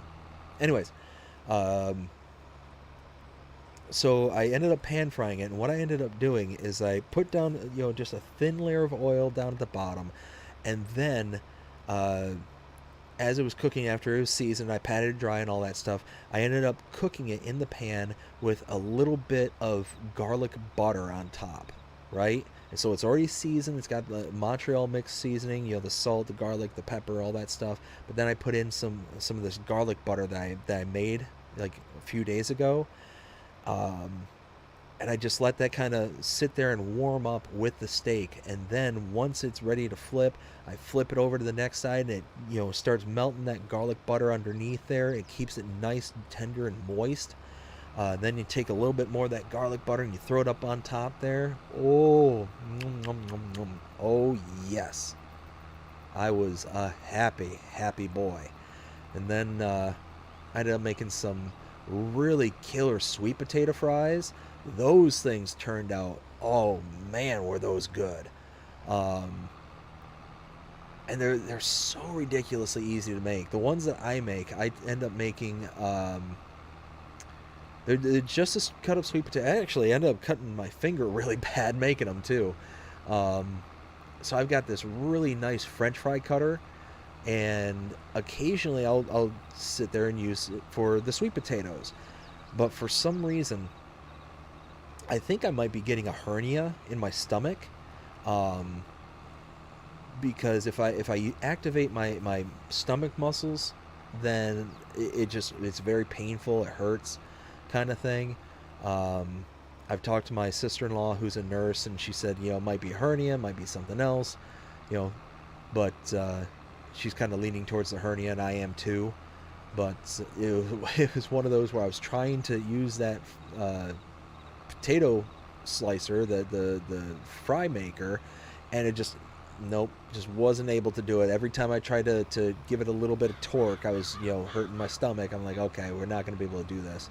Well, then the potato's sitting there and it's stuck in that in the blades to get the fries out, and I end up disassembling it, taking the blade out, and I'm sitting there trying to pull on the potato with the cutter in my hand, and sure enough, I ended up slipping and jammed my finger on one of the blades, and yeah, I got good little gash on my finger now, so that sucks, but it is what it is. But I ended up cutting it, ended up throwing it into a bowl, and I topped it with a little bit of oil and some salt, pepper, garlic powder, onion powder, smoked paprika, and a little bit of MSG. And was it so good. So good. It was so good my daughter ate it. And that's when I take like the most pride, is when I make something and my daughter's like, yes, give me more. I'm a happy guy right there, because she got to that phase where all of a sudden she decided that she was going to be picky. And I don't know when, why, or where that started happening, but just all of a sudden she just started turning her nose up to just about everything. So here lately it seems like she's just surviving off of a consistent diet of chicken nuggets and French fries. Or no, I'm sorry, not French fries, chicken nuggets and mac and cheese. The Velveeta mac and cheese is her ones that she absolutely loves, and we have to sit there and sneak in so much stuff under her radar that it's tough. It's really tough. Anyways, let me catch up with the chat there. So we've got where was I? Jalen says, "Oh, you a foodie? We best friends." Yeah, oh yeah, dude. I'm a big food guy. I love to sit there and cook at home and do all stuff. What's funny is I actually was thinking about doing a food channel before I started this gaming channel. a long time ago, I was actually considered doing just like food recipes and stuff here for YouTube, and I just don't know. Well, I do know is I just didn't want to necessarily be in front of a camera right away, kind of thing. I kind of wanted to slowly build myself up into this kind of role, and it's one of those where I think I finally kind of, got to the point where I'd be comfortable, being in front of a camera. So who knows? Maybe there'll be BDD Cooks channel one of these days. Who knows? But yeah, I definitely love making me some food. I'm all about it. Will says she wanted Texas Roadhouse. Ooh, Texas Roadhouse is good too. Yeah, really like Texas Roadhouse. That cinnamon butter that they got there is on point. Uh, Besides Farming Simulator, what is your favorite game to play? Honestly, Jonah, right now, I don't have too many other games that I tend to play. Um, Mainly, I mean, before all the nonsense was happening around the world, I really used to love the NHL series by EA Sports. Um, then they decided that they wanted to get political with everything, and all that kind of nonsense. So it's just one of those that I just stopped. I just stopped full playing it and all that stuff. Um, and I was a big time. I was a diehard fan. I would get it every single year in and year out. And it wasn't even just the political stuff that kind of drove me away. It was the game modes that I would play. It was the Be a Pro, where it was basically you can create your own player and then take that one player through the seasons and all that stuff. Um, but over the past 3 to 4 years, it's literally been the same exact game, the same cutscenes, the same dialogues, the same everything for the past 3 years. And it was just one of those where I'm like, you know what? I'm spending $60, $70 for this game to get it to literally play the same exact thing day in and day out. It's the same everything. And it's not even exaggeration. I mean, like, the same everything. And it was just like, it just stopped being worth it. So, other than Farming Simulator, though, I do dab. Ooh, ooh, ooh, ooh, ooh, ooh, ooh, ooh. No, don't do that. Don't do that now. Okay, let's lift that up. Other than Farming Simulator, I do dabble with, oh, what's that? Mr. Sealy P plays it every once in a while. He's played a new version of it. Not Mud Runner, Snow Runner. I do play that every once in a while and kind of, mess around with it. Nothing too deep on it or nothing. Just kind of go around having some fun. I do love me a good kind of action adventure, kind of role playing games. One game I used to love way back in the day was Diablo. I really haven't played anything since Diablo 2. I know they're up to 4 now. Let's see, what else? Oh, there was a really good game I was really into for a while there. But I really kind of fell out of it. I should get back to it because it's such a good game. It's basically a survival game, and what it is, I can't remember what it's called. Why can't I remember what it's called? Basically, it starts out with you flying in a plane over the middle of the ocean, and all of a sudden something happens to the plane where you lose control and you go down in the middle of the ocean, and you're able to escape the plane and make it to safety, and you row out to one of these small islands that your plane crashed next to, and you're then there to start building up and collecting resources and making housing and all this stuff. And it's this kind of just this kind of survival kind of role-playing kind of game, and it's really a solid game. I really like it. It got to the point where I had squirreled away so many, oh wow, so many resources that the game was actually bogging down and my system couldn't handle it anymore. So it's just one of those that, whoops, no, stop doing the things. There we go. Oh wow, I'm way running behind here. So Cade says, or wait, Will says, uh, I said no, LOL. Oh no, wait. Oh no, wait, I did answer Jonas. Cade then says, I'm heading out for the night. Missed watching you. I'll be watching more. Again, have a good one, Cade. I'm sorry if I didn't catch you before this, but I hope you have a fantastic night.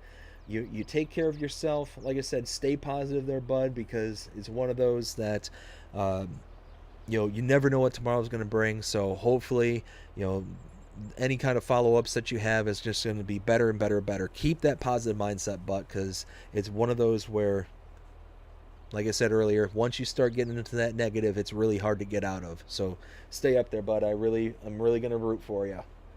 Let's see. Jalen says later, bro. To Kate. Wait. Oh no, I am. Oh, I jumped around really bad. Uh, Later, bud. Have a nice night. Todd says heading to bed. DST is killing me. Have a great night. All right, Todd. Again, I hope I didn't miss you before, but hope you have a great night. And we'll see y'all later. And then Jalen says later, bro, to at Kate. Cade says later, Jalen. Have a good night, brother. You too. Will then says have a good night to Cade and to Todd. Bobby said, for chickens, I like to use a Cajun seasoning called Cajun Two-Step. It only has 10% salt and tastes better than most Cajun seasonings I have tried. Ooh, I'll have to keep an eye out for that one. I like that. Ken then says, BDD Gaming, enjoy your kids while they are young because when you get to my age, you can't keep up with them. Oh man, that is it too. That is it. You know, because of our specific situations, doing the IVF route, we had to have kids when we were older, kind of thing. IVF is expensive. It is insanely expensive, um, and it's incredibly involved. So we had to wait when we had enough money. We had to wait when we had the right insurance. We had to wait for all this stuff. We just had to, kind of thing. So I'm 40 now, and I'm getting ready to have my second kid. You know, do I want to be 40 years old and have now my second kid? No. Oh, you know what? Strike that. Strike that. I want my second kid. I don't mean it like that. I mean it as if I had it my way, would I be 40 and having my second child? No. I would have been much, much younger and having, you know, in my 40s, I would have had teenagers, you know, kind of thing. But it's one of those, it was the path that we had to take, kind of thing. And it wasn't necessarily the path we wanted, but it's the path that we're blessed with. And like I said, we are incredibly and insanely lucky to be in the position that we're in, because I personally know several other IVF couples that were not as fortunate as we are. So it's one of those that I will never ever ever complain, because like I said, it's a journey I would not wish on my worst enemy. It is a hard, difficult road, and there are times when couples don't even make it through it. It's that difficult because it's so stressful. It's so hard on everybody involved. It's hard on the woman involved because, you know, they're whoa. It's hard on the women involved because they're just, you know, they're trying to get that motherly instinct, that whole kind of, why is it not big? Oh, is it not lowered? Oh, that would be why. They're trying to get that motherly instinct, and they're just going through all these things, and they're being injected with like super hormones. Like, these things are absolutely gnarly, and I've seen, you know, it firsthand. And yeah, it's like I said, I wouldn't wish it on. I wouldn't wish it on my worst enemy. It is a very difficult path for people to be involved in, you know. And yeah, one of those that I wish anybody going through it nothing but the best, because it's tough. It is really tough. But yeah, no, I absolutely love and adore being a father. I am grateful every single day for my daughter, and soon to be my other daughter when she's born. Yeah, and you know what? Let me restate that sentence. I'm grateful for my two daughters. Full sentence stop. You know, it is a blessing. To be a parent is a blessing. And it is one of the greatest things I've ever done with my life. I've said this many times on the channel. I'll say it one more time. Being a father, having my daughter is the one thing in my life I never knew I needed until I had it.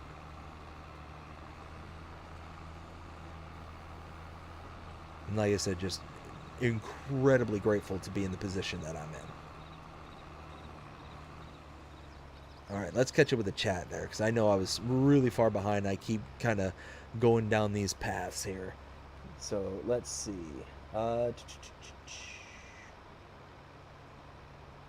Custom says, was the cut today? I'm sorry, Custom. Can you elaborate on what you mean there? Jonas says, when are we getting the face reveal? LOL. I'll be honest with you, Jonah. I'm honestly considering it.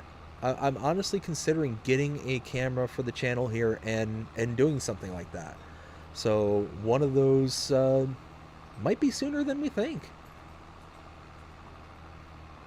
Like I said, I was kind of throwing it out there on not the last stream, but the stream before that, to kind of gauge what people's reactions would be, to see if anybody would be interested in, like, hey, you know, if I started streaming with a camera, would that be something that people would find interesting, or are they just more interested in just kind of being here and hanging out kind of thing? You know, is kind of met with, you know, with positive results. So one of those, I'm kicking around the idea, but it's one of those too where I need to do some research, figure out what kind of camera would be best for my situation. Right now, though, I really don't have the space necessary to set one up because of how I have the kind of arrangements at the moment. So it's one of those, I think that's might wait until after we move and get into our new house. But again, one of those where, you know, who knows? Might be able to come up with something. Not quite sure. Let's see. Will says, I use steak seasoning, then grill steak to a certain point. Then I saute onions with mushrooms and then saute them all together for about 5 minutes. It tastes so good. Gets that taste. Oh, man, Will, that does sound good. Will also says everyone loves it. Oh, man. Yeah, that sounds good. Sounds very tasty, Bobby says. Will also says, oh, it is. I make some mean burger. Oh, now see, that's, yeah, now we're talking my territory there. Make some mean burgers. I have a secret recipe for it. Also make some mad maple. Oh, man, I bet you make some killer maple recipes.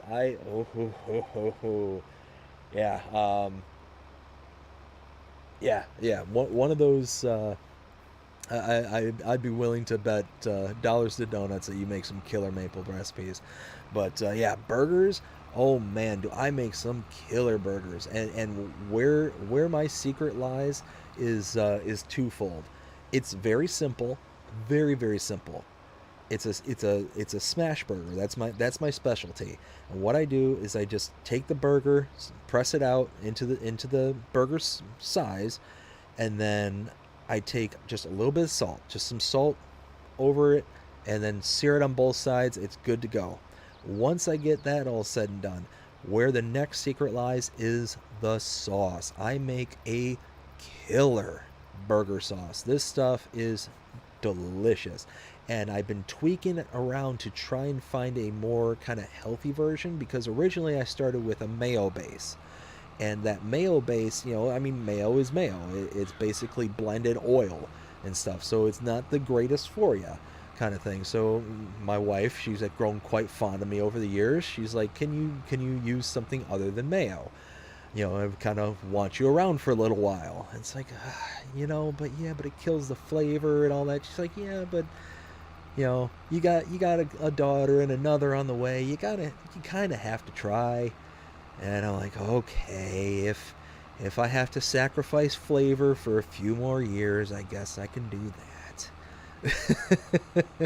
So, one of those where I switched out the mayo with Greek yogurt, and I use a combination of onion powder, garlic powder, salt, pepper, um, Worcestershire sauce, or what I call what's that there sauce. Um, what else? Hot sauce, some either Crystal's hot sauce or um, what's the other brand? Red Hots, Frank's. Um, either those two brands and pickle juice with some pickles in it. And if I really want to get a little bit adventurous, instead of onion powder, I'll take the dehydrated onions and I'll mix those in its place. And that because of the kind of moisture that's in the sauce, it rehydrates the onions, so you get kind of that McDonald's onion uh, kind of vibe going. Because that's basically all they do, is that they have the dehydrated onions that they mix in with a little bit of water, and that's the onions you get on your burgers there at McDonald's. So yeah, it works out really, really good. It tastes so good. And then here lately, I've been getting a little creative, where I've been taking the burgers themselves and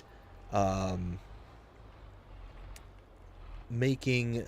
Anybody here remember or have gone to Taco Bell here lately, those Crunchwrap Supremes? So you take the burger fixings, your lettuce, tomatoes, onions, whatever you want to put into it, right? But then you take a tortilla shell, a large tortilla shell, and then you just kind of fold everything in there, fold it over, and you grill it on both sides, so that way you can kind of save on the calories from the bun and all that stuff. Like I said, if you're trying to be health conscious, like my wife and I are, it's one of those.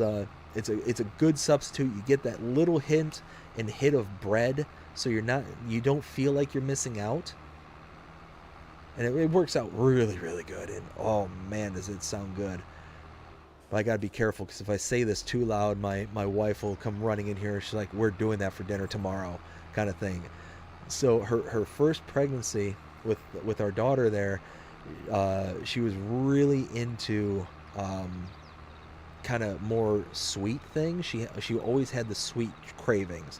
This pregnancy though, she's having a more savory cravings, where and it's the burgers. Anytime she's like, oh, I really could use a burger right now. She's like, oh, we're going home and we're gonna, that's what we're making for dinner. Like, she'll just kind of lay down the law. She's like, oh, you're doing burgers tonight. I'm in the mood. I'm in the mood for burgers.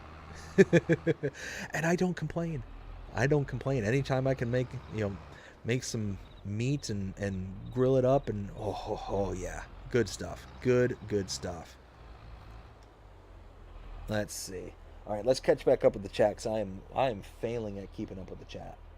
Where was I? Okay, Bobby said, you make your hot dogs from scratch, or you use store-bought hot dogs?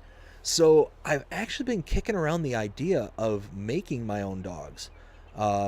There's a channel on YouTube that I watch here called Chubb's Barbecue, and they are like a actual. Oh, what am I doing? I meant to save those bales. Oh no, I didn't mean to do that. I meant to take these back to the farm. Oh no. Oh well. I mean, 20 grand. Oh darn. I made money. I could buy bales. Oh well. So yeah, I've been watching that one there for a while now, and he shows like kind of step for step on how to make like hot dogs and not burgers, like hot dogs and sausages and all these different kind of things. It's a really good channel. I highly recommend checking them out. Actually, it was funny. That's actually where I learned that it is impossible to make pineapple hot dogs. I had no idea that was a thing, but apparently it's a big pitmaster kind of thing to do, is to make a pineapple hot dog, like a Hawaiian hot dog. And I guess the juices that are in pineapples actually break down the composition of meat. So people have been trying for years, and I think he actually did it here recently, but it's with this very specific kind of pineapple. It's like dehydrated, freeze dried, kind of like this ultra super specific kind of way of having the pineapple in order to make it stable for the dog itself.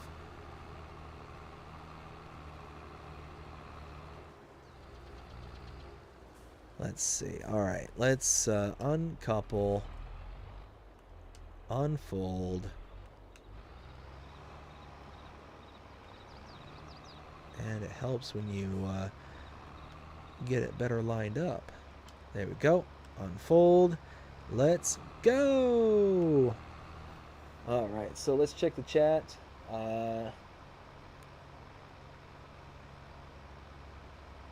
Ooh, make venison hot dogs. Oh, man. And we buy Seslin hot dogs. Oh, man.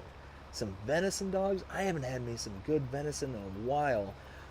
My family, we used to go hunting every year, and used to bag deer and used to make our own venison and all that stuff. And oh man, it's been years since I've had some good venison. Oh man, Will, you're killing me. Let's see. Bobby says, I've not heard of that brand of hot. No, that one I've not heard of either. Salem's hot dogs? Yeah, I haven't heard of that one. Will says they're only sold in New York. Oh, that makes sense why I haven't heard of it. Custom says the cut with the apple. Oh, so the potato slicer, the fry slicer. Let's see. What did you say before? Yeah. So I ended up cutting my finger today. So after the stream, I was making dinner. I ended up slicing I was trying to slice the potato into fries to make or the sweet potato into sweet potato fries. I ended up just the potato got stuck. It was just too hard, and because I hurt my stomach, like I said, I think I have or I'm getting a hernia. And I was trying to wrench down on to get the hard sweet potato through the slicer. It just wasn't going, and when my stomach was starting to act up, I'm like, okay, I can't do this. So I disassembled it, took it all apart, and I was holding on to the blade with my left hand and hanging onto a potato in my right. And once the potato came free, my one finger ended up curling in and just diving right into that blade. And yeah, I've got a pretty gnarly cut on my finger. It sucked, but it is what it is. Not a big deal. Bobby says, I live in North Carolina. We have a brand called Nice. They are pretty good. Ooh. Will says, I can send some maple syrup to you if you want. Ooh, Will, don't tempt me, bud. Do not tempt me. My family makes maple syrup, maple candy, maple cream, maple cotton candy. Oh, Will. Dude. Dude. Oh man, you're gonna send my blood sugar into a frenzy. Holy smokes, dude. That's like you're several thousand, like what, like 2.5 thousand miles away. You're gonna spike my blood sugar from here. Holy smokes, dude. That's awesome. Ken says, I know where you're coming from, BDD. I started a second family in my late 40s. I have 2 girls aged 12 and 11 this year. Oh, dude, congratulations, bud. I'm happy for you. Like I said, I'm kids are amazing. Kids are absolutely great. Will says, I have a friend that has 5 girls. Woo! That's a lot of girls. Holy smokes. You know what? Good on them. Good on them. One of those that I've been outnumbered for the past 2 years now, and I wouldn't wouldn't change anything about it. It's one of those. It's funny. My whole life, I knew I wanted to be a father. I knew this for a very, very long time, and the whole time I was like, oh, I want boys because it's what I'm familiar with. I want to be able to have a son to kind of roughhouse and play and, teach him, sports and, play hockey and all that stuff. And that's just kind of what I always kind of envisioned kind of thing. And it was one of those where, there we go, cool. One of those that when they told me I was having a girl, I was I was frightened. I was a little bit worried because I've never, outside of my wife, never had to really deal with girls growing up, kind of thing. I'm one of the oldest of the family, kind of thing, and the kind of next oldest girl in my family is probably every bit of, I don't know, 10 to 12 years younger than me. So there was very little interactions outside of like romantic uh, encounters with women, kind of thing. So like growing up with them, had very, very little experience with them, and it was just one of those that, okay, well, and I found out very early that boys are not in the cards for us because of the IVF route. We were able to find out what we were having very early on, and just kind of one of those, it just wasn't in the cards, and that's fine. It's fine. It eventually got to the point where we were sitting there kind of talking, my wife and I, and she's like, well, what would you prefer? Before we knew it was going to be girls. What would you prefer? Would you prefer a boy or prefer a girl? And I got to thinking one day, and I'm like, you know what? I don't care. I don't care whether it's a boy or a girl. It just kind of hit me.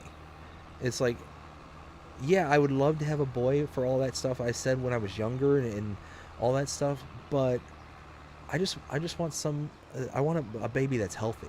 That's what I want, because we struggled so hard. I think just something kind of changed in my way of thinking, that I was like, you know what, I just want a healthy baby, so we can, kind of fulfill this, like get where we need to get to in order to be parents, kind of thing. And again, we were very, very fortunate and very blessed with the situation. Oh no, we're gonna end up in this situation again. Oh, why? Of course, it ejected the bail right as. Okay, let's do this.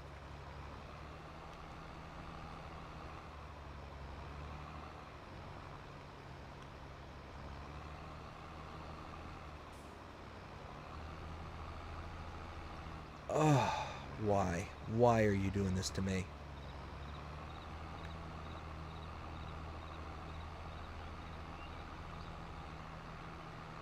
No, no, no, that ain't gonna work.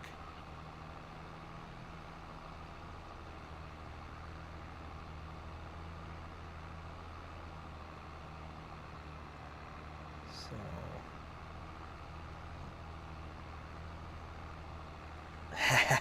Now we got it. Now we got it. Now we're talking. All right, cool. All right, let me let me keep reading the chat. Let me keep going. All right, so Will says, oh no, Saskatchewan. Hey, how you doing? Hope you're having a fantastic day so far. Says Dave, do you want to join my server on FS22 on Elm Creek? It's called the Family Farm.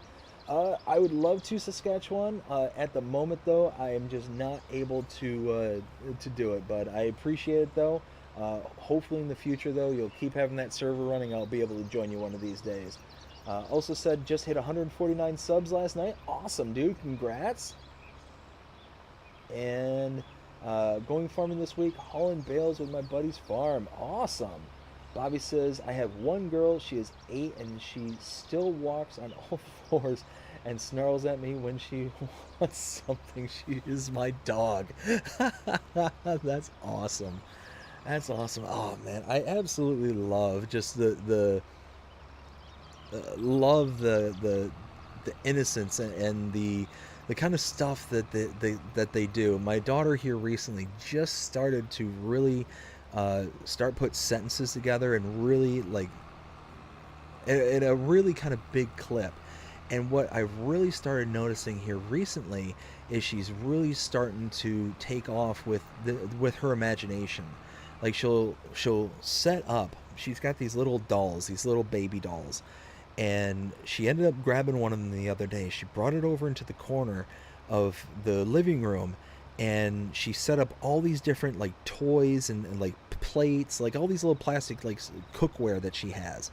And she's sitting there, and all of a sudden she's like, mix, and she's mixing something in the pot while she's holding the baby in the one hand, and she's got the mix, like the spoon, in the other, and she's just shouting mix.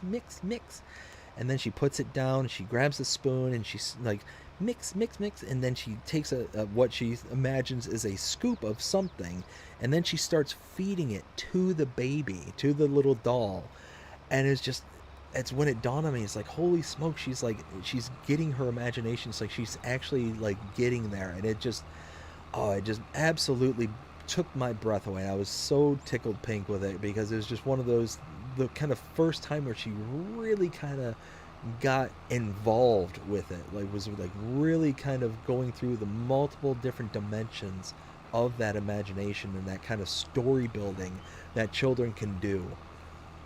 Oh, it was just a sight to see, and I was so proud, so happy with her.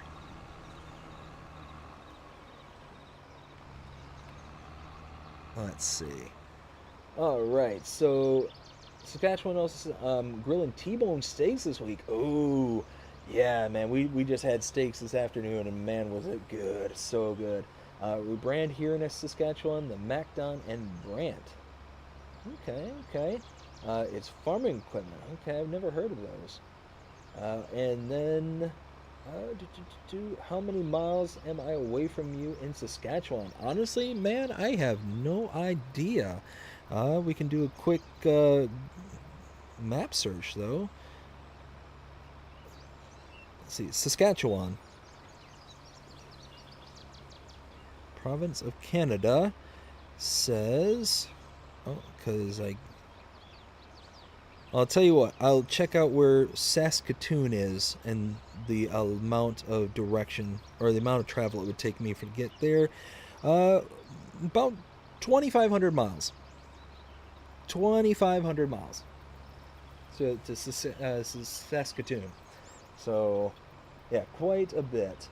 Will says the maple cream, barbecue, and coffee are the best sellers. I have no doubts about that. Holy cow. I've actually never heard of maple cream, but I want it. I want it bad. Will then says, I'm being serious. I will send you some, man. I'll be making contact for your YouTube from Maple Weekend. Oh, dude. Yeah, absolutely. Absolutely. I'll definitely hit you up on that. Bobby says the bail is playing hard to get. Yes, it was too. It absolutely was. It did not want to get on that trailer. Let's see. Saskatchewan says, who wants to join the server? FS22 on Elm Creek. It's called the Family Farm.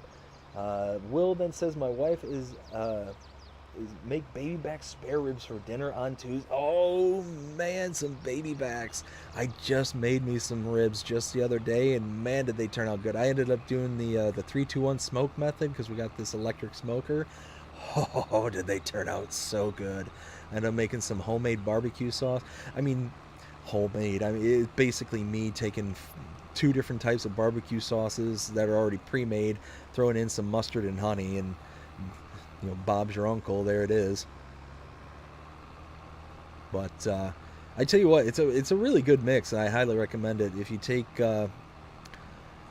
sweet baby rays and some, it's called open pit honey. It has to be the honey flavor though.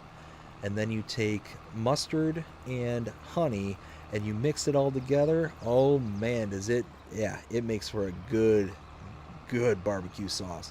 And with that honey, you take the honey in there and you pour it in. When you throw those ribs into the oven or you throw them into whatever heat source, they caramelize really, really well. So they get that really good kind of stick to them. Oh man, is it good. It's so, so good. Ralphie May's coming. So good. So good. Oh man. The other day too, I made a smoked chicken. That turned out, oh man, so good. That was really good. It was a whole chicken, right? And I ended up seasoning it with.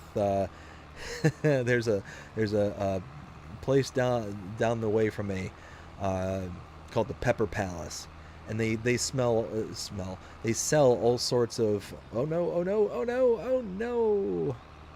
They sell all sorts of like barbecue rubs and what else? Like barbecue rubs and sauces and all this stuff, but it's all like local stuff, like all, yeah, like local made and all that. Well, they have this one brand of rub called Butt, Smack That Butt rub, and oh man, that's some of the best rub I've come across. Yeah, that's one of my favorites right there. Let's see. Where am I in the chat? Oh, Custom says, I don't know how long I'll be on the stream for, but I'll be on till I fall asleep. I appreciate it, Custom. If you fall asleep on us, then I hope you have yourself a great night, and we'll see you again. But let's see, we got Will saying it's like butter. Ooh. Okay, okay. Now you're talking my language there, bud. Now you're talking. Ken says, Will, I think I can beat your friend. I have a son, a daughter, and they children between. Well, blah, blah, blah, blah. I think I can beat your friend. I have a son and a daughter, and they children 5 between them. So I'm a grandfather of those 5. Whew, yep, that trumps it. Saskatchewan, have you had any horseradish lately? Oh man, I love me some horseradish. Actually, here recently, when was this? This would have been maybe 2-ish weeks ago. My dad, he lives here on the property with us, and he wanted to make some shrimp, and he makes this killer fried shrimp. It's basically like a Creole fried shrimp, and we made this cocktail sauce for it. And yeah, the Creole fried shrimp with the horseradish ketchup sauce, cocktail sauce. Oh man, that, and I love me some of that. Whenever I go out to sushi, I haven't been able to go to sushi here lately because my wife's pregnant, so she can't have any of the raw stuff. She could have cooked fish and all that stuff, but not too much of it. But we end up not going because she wants to get the raw stuff. So one of those, whenever we go there, I always get wasabi and I load it up. I love that nasal burn wasabi. Good stuff. But I need to pause the stream just really quick. I will be right back.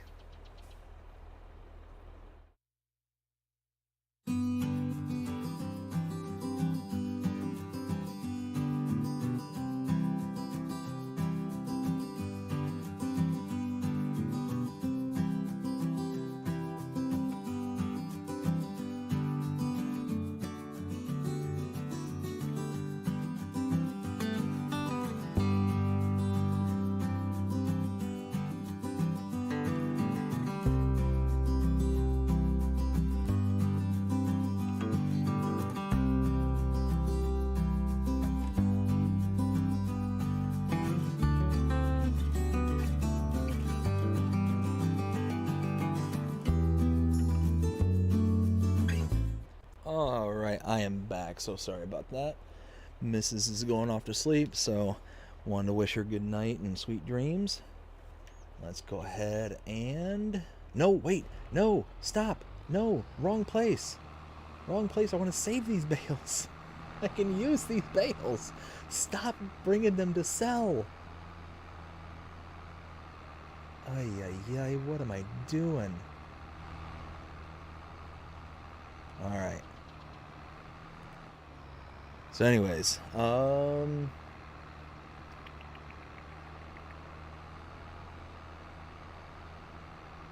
Will says I'll send some syrup, candy, cream, barbecue, and coffee for you. Whole bean or ground or cake. Oh man, it sounds like your family's got like the absolute setup up there, man. That's awesome.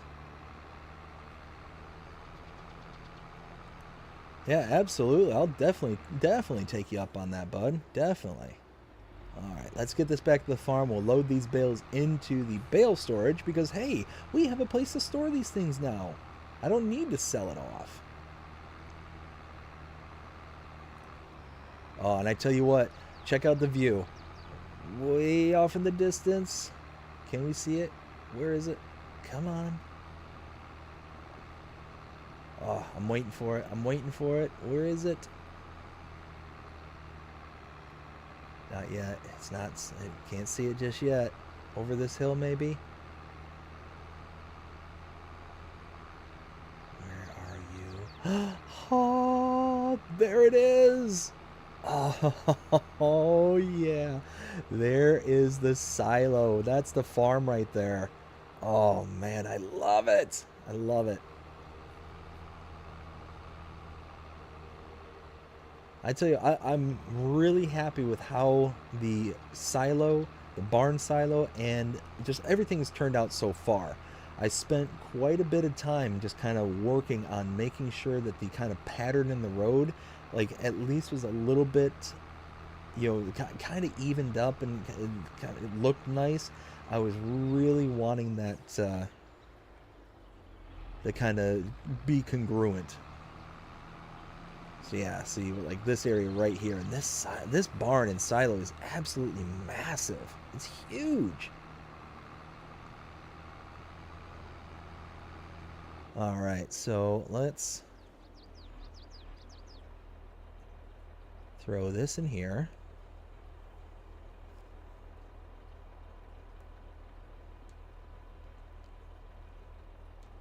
There it goes. Perfect. So we've got Custom says, Saskatchewan, I'm just wondering how big is the server because of its smaller server I can get on tomorrow, possibly. Saskatchewan says, no, I haven't, or no, I have my shoes on, ready to go, waiting for wife. I'm itching like a drug addict waiting for a $5 free crack giveaway. Love it. Will says, Ken, nice, LOL. Saskatchewan says 16 people allowed to join is Lime Rocks. And then Bobby says, I would join, but my internet connection is not the best at times. Oh, that stinks, Bobby. Sorry to hear that. Will then says, I don't like sushi. My wife loves it. Oh, see, it's one of those where so I've got a brother-in-law and sister-in-law that are significantly younger than me, and they are the same exact way. They always told me for years, like, oh, we don't like sushi, we don't like sushi. And it's like, look, it's one of those where there's so many different kinds of sushi, you just kind of find the one that you like, kind of thing. And there's so many different types that it's just an adventure.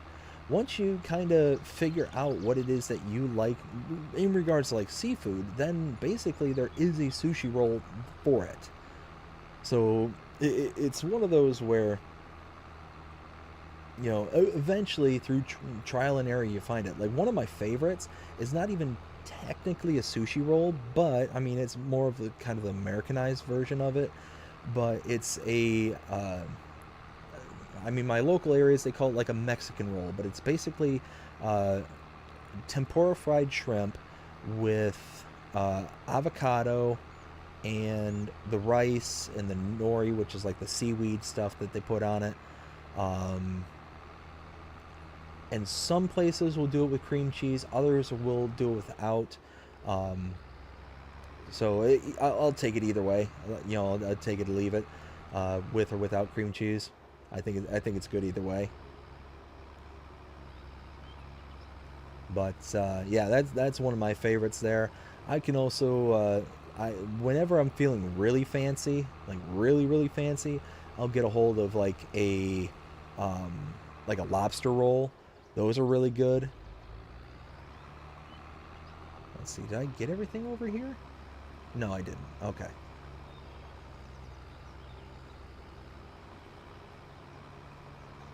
Oh no, oh no, oh no. Oh yeah. Nice. I almost forgot about that rogue bale. All right, so Ken says, long as they have all their digits, you're off to a good start. Yes, 100%. 100%. Will then says, I'm looking for help when it comes to time to haul grass and alfalfa. Will also says, just let me know what kind of coffee you want. Oh, absolutely, bud. Yeah, I'll definitely I'll hit you up, and I'll hit you up with an address there too. Custom says love sushi. Yeah, sushi. Like I said, it's one of those where I completely understand why people don't like it, but there's so many different kinds out there that you can eventually find something. Like I'm convinced that there's something out there for everybody, for whatever kind of taste.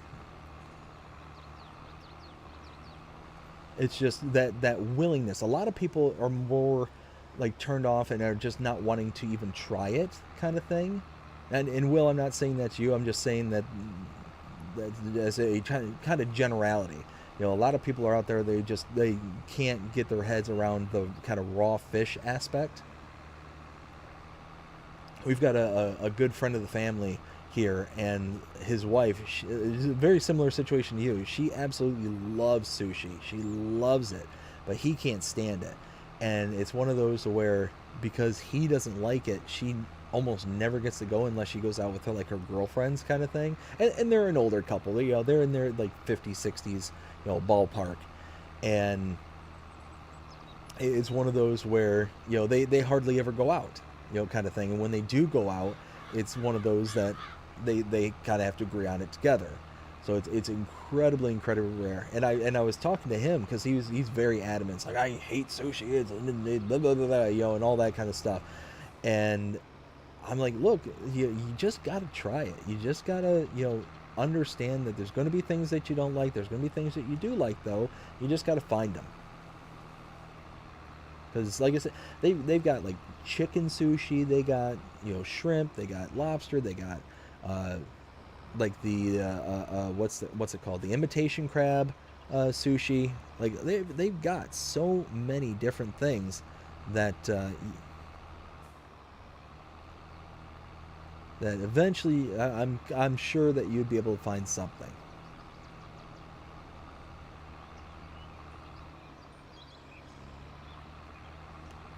All right, let's make our way around.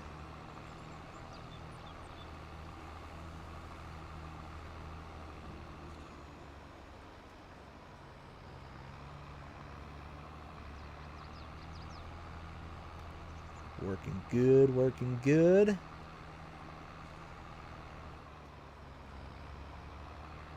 Oh no, Bale, why right then? Right there and then. You had to just dump out right there, didn't you?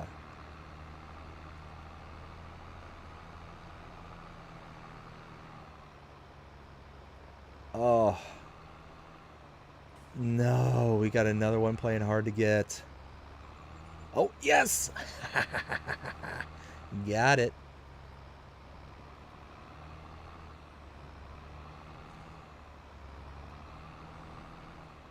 Alright, so, nope, I was this way. Come on, come on, keep pulling, keep pulling. Come on, JCB. There we go. Now we're cooking. Let's go, let's go!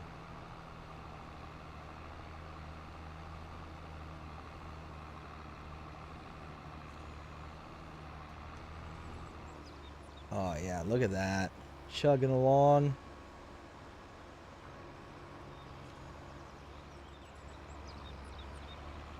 Yes. Yes, yes, yes.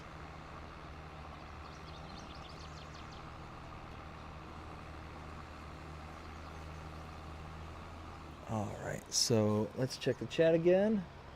Where was I? Bobby says, do not eat the gas station. Oh man, no. There are certain things you do in this life, and there's certain things that you don't do in this life. And one thing that you don't do, you can very, very firmly put in the do not attempt column, is to eat gas station sushi. Do not do it. Warning, warning, warning. Danger, Will Robinson. Danger, danger. Holy smokes. Unless the only way that you go out of your way to go and eat gas station sushi, the only way is if you want to be praying to the porcelain gods afterwards for a good long time. And maybe if you're very unfortunate, that local trip to the ER might be in the cards too. Yeah, don't do that. Don't do that.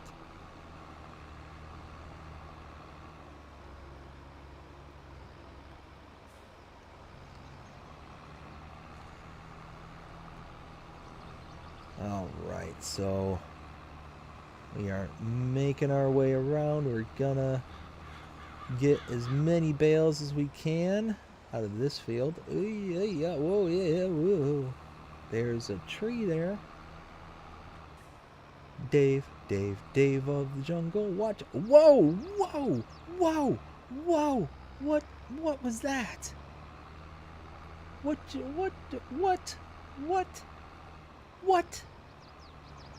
Can you stop with the thrust? When did I get a jet turbine engine on this JCB?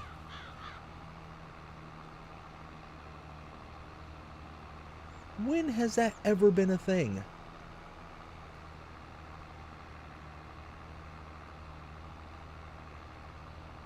I don't remember being Speed Racer. I don't remember hearing that music just start kicking off. Go Speed Racer, go Speed Racer, go Speed Racer, go. No. We're in a JCB. We're not in the Mach 5. Stop it.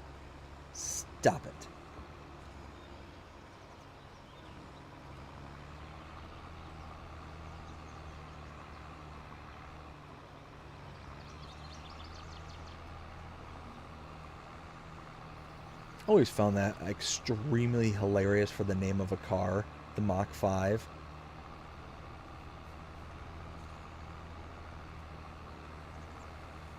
Come on, JCB, you're struggling. Let's go.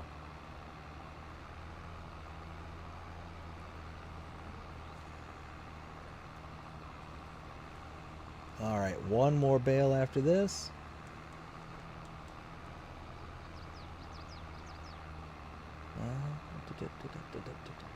Let's see. There we go. All right, so you figure from these contracts alone, I've had 3 full bale trailers. So that's what? That's 48 plus 24 is what? That's 52, 60, 72? Is my math right? Am I mathing right? 72 bales at how much are in these bales? Oh, of course it can't. No, wait. 9,000 liters.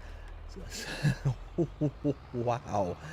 Well, you figure I made, wow. So 144 bales is how much I made so far. Holy smokes.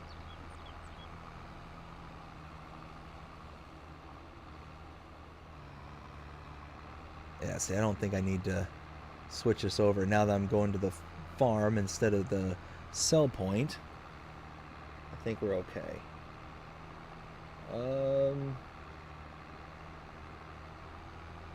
Will says, my favorite food is pizza, especially taco pizza. Oh, Will, yes. Yes, Y-E-S, yes. Love me some pizza. Love me some taco pizza. Love me some tacos. Oh, man. Unfortunately, my wife, she does not like tacos. And it is so weird because she loves everything that goes into a taco until you call it a taco. The moment that you get all those components just smashed together into one, nope. Just flat out nope. And here lately, I've been making a killer burrito bowl. What I do is I'll take rice that I cook in our Instant Pot, and what I do is I will take so I've been making chicken bone broth here lately, and I'll take the rice and I'll cook it in that chicken bone broth so it absorbs all that yummy goodness from the whoa, all the yummy goodness from the bone broth. Then what I'll do is I'll cook up the beef with homemade taco seasoning, because my wife, she's that awesome that she made me some homemade taco seasonings. Um, Whip that all together. Oh no, I pushed the wrong thing. But I'll cook up the beef and taco seasonings. I'll also mix in there some fire roasted tomatoes and fire roasted green onions. I'm trying to see how much I have in here. There we go. 48 9,000 liter bales. Wow. Okay, so we'll be able to come back. Let me go. I'm stuck. I'm still trying to pick up from that pallet. There we go. But I'll take those things. I'll cook them all together with the taco seasonings.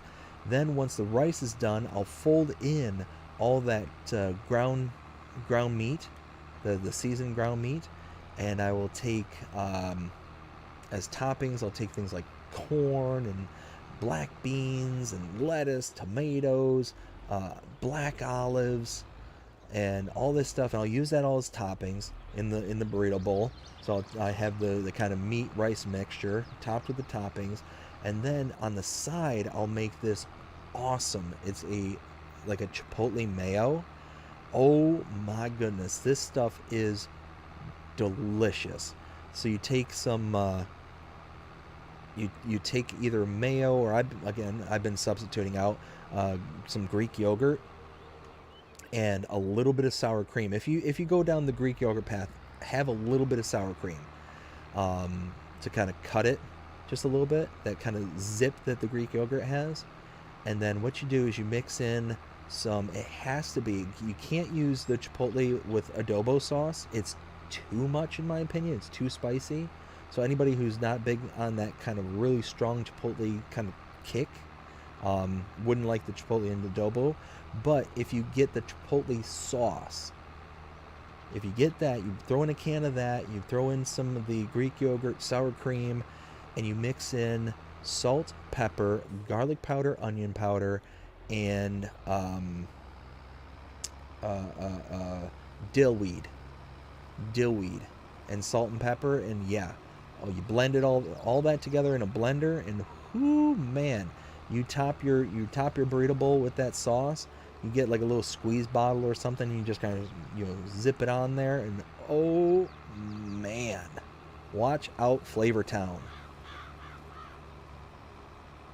So good. So you know what? That's gonna be another gift that I'm gonna bring to the channel is Ralphie May just saying so good. So good. And I meant to start the baler sooner. There we go.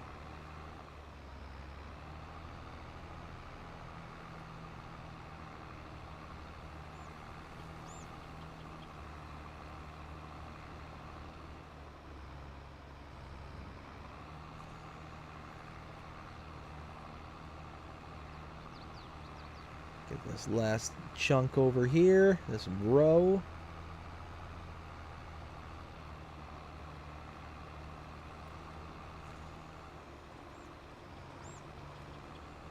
Nice. We are just cooking here.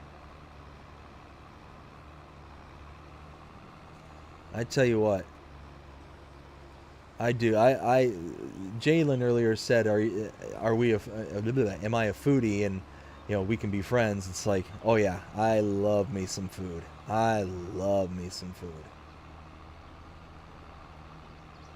And I've told this a few times, and I used to be almost 500 pounds.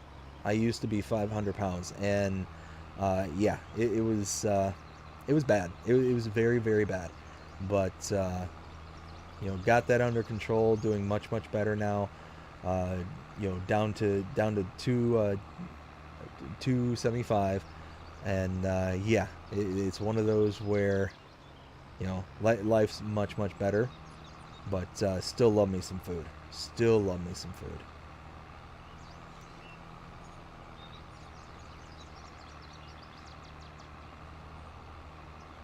Let's keep on keeping on here.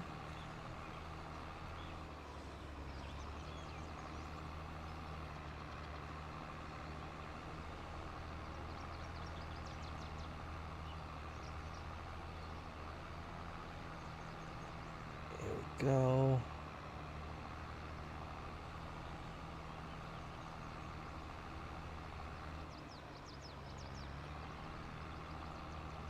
Let's keep on rocking and rolling. Almost done with these contracts. We're getting there. We are getting there.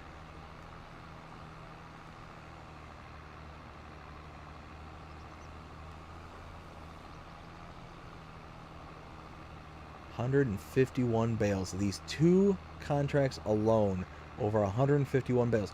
You figure, if it wasn't for the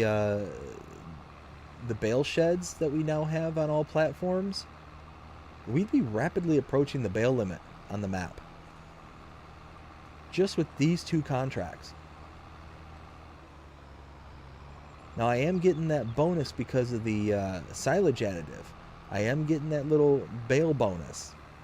So it's one of those where the fields in their kind of natural state wouldn't be producing this much. But still, I mean, this is... I'm curious of what the final count is going to be. And these are 9,000 liter bales. These are not just normal size 125 centimeter bale for hay. Like, these are massive compared to the normal small bales. You figure, what, you know what? Let's math. Let's math real quick. We've got 154 bales has been produced at 9,000 liters per bale. That's 1.386 million liters worth of product right there that we produced. 1.386 million. Like, that's incredible. The amount of product that's come off of just these 2 fields. That's insane. That is insane.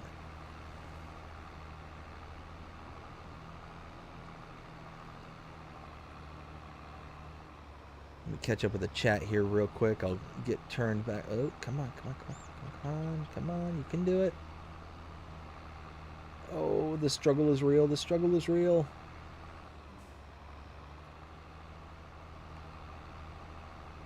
There we go. Get that little chunk that I left behind. And now...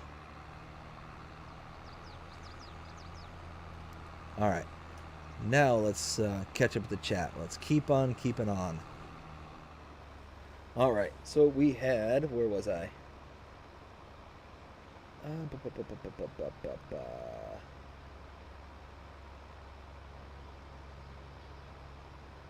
Will says, my parents had 4 pigs and I bought half a pig.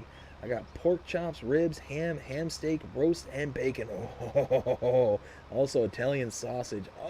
Oh, man, Will. Yes. Love me some pork. Bobby says, I like to call paying homage. This is the porcelain god's selling trip to Europe. Oh no. I call it, yeah, that's awesome, dude. Will says, I really want to see the new Claas Zerion and the new John Deere 9RX. Yeah, both of those are going to be great, I think. I have not heard of those ones, Will. Ken says, I'm envious of you people. I'm not allowed to eat what you guys and gals can because I have a heart condition. Some of those things would interfere with my heart medication. Oh, man, Ken, that stinks, bud. That really stinks. I'm sorry about that. But, yeah, no, it's one of those things that when those kind of things happen in life, you gotta start experimenting with all the different things that you can do just so you can keep those kind of flavor profiles active. kind of thing. It's really amazing what you can do with certain things. Like you can get really really creative. If you're ever out on Instagram and you just type in like heart healthy recipes and stuff like that, I don't know your specific condition or anything like that, but if you type out those kind of things, you'll find all sorts of stuff there on Instagram. Just the internet in general. It doesn't have to be Instagram. It can be pretty much anything, and you can find some really really great ideas, and you can really start coming up with some things that will compete with a lot of the things that we're talking about tonight. It's actually really amazing what people have figured out and can do. Like I said, I'm trying really hard to be a good boy and to be on a good diet and all that stuff, and that's why I started substituting out like Greek yogurt instead of mayo, or just whatever the case may be. So I understand what you're saying, and that's a real bummer, but one of those that it doesn't have to be a hindrance.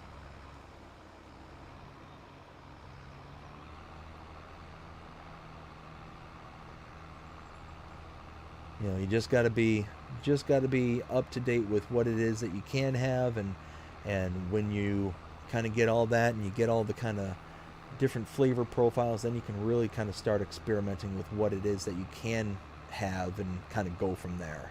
So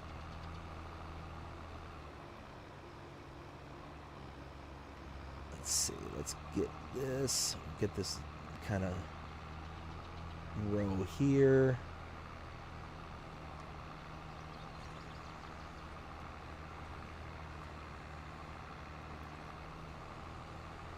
All right, so we are just chugging through this. 160 bales so far. 160. Man, that's incredible. All right, let's keep on going with the chat here. We've got Will saying, love some Chipotle. Yeah, Chipotle is good. Ken says, sushi, that's fish bait to me. Yes. You know what's funny is my father used to say the same exact thing all the time, and it took me years. I'm like, Dad, you got to come try this. You got to come try this. He said, no way, that's fish bait, and all that stuff. I'm like, look, and finally one day we brought some home with us. We've gone to one of our favorite local places. We brought it home with us. I'm like, Dad, just try it. Just try it. You like tuna, you like salmon, you like all this stuff. Just try it.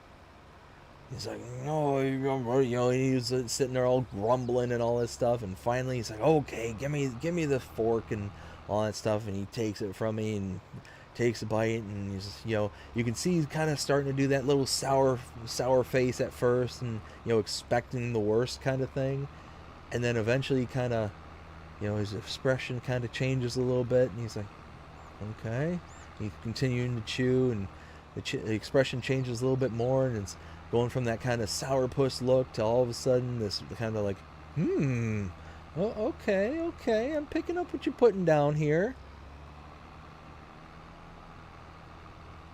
But no, eventually it's like, okay, I can see why you're into this so much. And not too long after that, it was one of those where we were like, look, why don't you come to one of our sushi places that we really like? They got all sorts of different stuff there, so you can try whatever you want. And he's like, again, he was kind of hesitant and all that stuff. It's like, well, come on, you tried the one here and it was really good. Now imagine when you got it and it's nice and fresh, kind of thing. And he's like, okay. And he's not big on wanting to leave the house and to go out to restaurants and things like that. Especially ever since my mom passed, he's really kind of a homebody, and I always try what I can to get him out of the house and whatnot. But he went out there and he tried, I forgot what roll he got. I think he got like 2 different rolls. I think one of them was the Mexican roll, and I think another one was like a tuna. I think it might have been like the firecracker tuna, which is kind of like a spicy tuna. And yeah, he absolutely loved it. And I got him onto the soy sauce and the wasabi So you take the soy sauce and you mix in some of the wasabi in there, so you kind of get that little bit of spice and nasal burn in there as well. And oh man, yeah, he was really pleased with it. And like I said, he was one of those too. He was like, oh, it's only good for fish bait and da da da. It's, if it's not cooked, it's not for me. And it was funny. It was just when he finally just kind of sucked it up and tried it, he's like, okay, okay. All right, 163 bales, and we've got, look at that little chunk that we're missing. We're missing 900 liters. Little less than 900. It's like 844 liters that we're missing to be able to make one more bale. That's a bummer. Ooh, ooh. Easy, easy. There we go. Let's see. Will says, also some Five Guys burgers and Cajun fries and peanut butter banana milkshake. Oh, Will, man. You know what? Maybe I did open a. Maybe I didn't open a gaming channel. Maybe I opened a food channel somehow, unbeknownst to me. Bobby says, Ken, I wonder if fish would eat gas station sushi. I don't know, man. I don't know. They might either just turn belly up, or they might they might just run in the other direction. Let's see. Will says, Bobby, they look awesome. Look them up.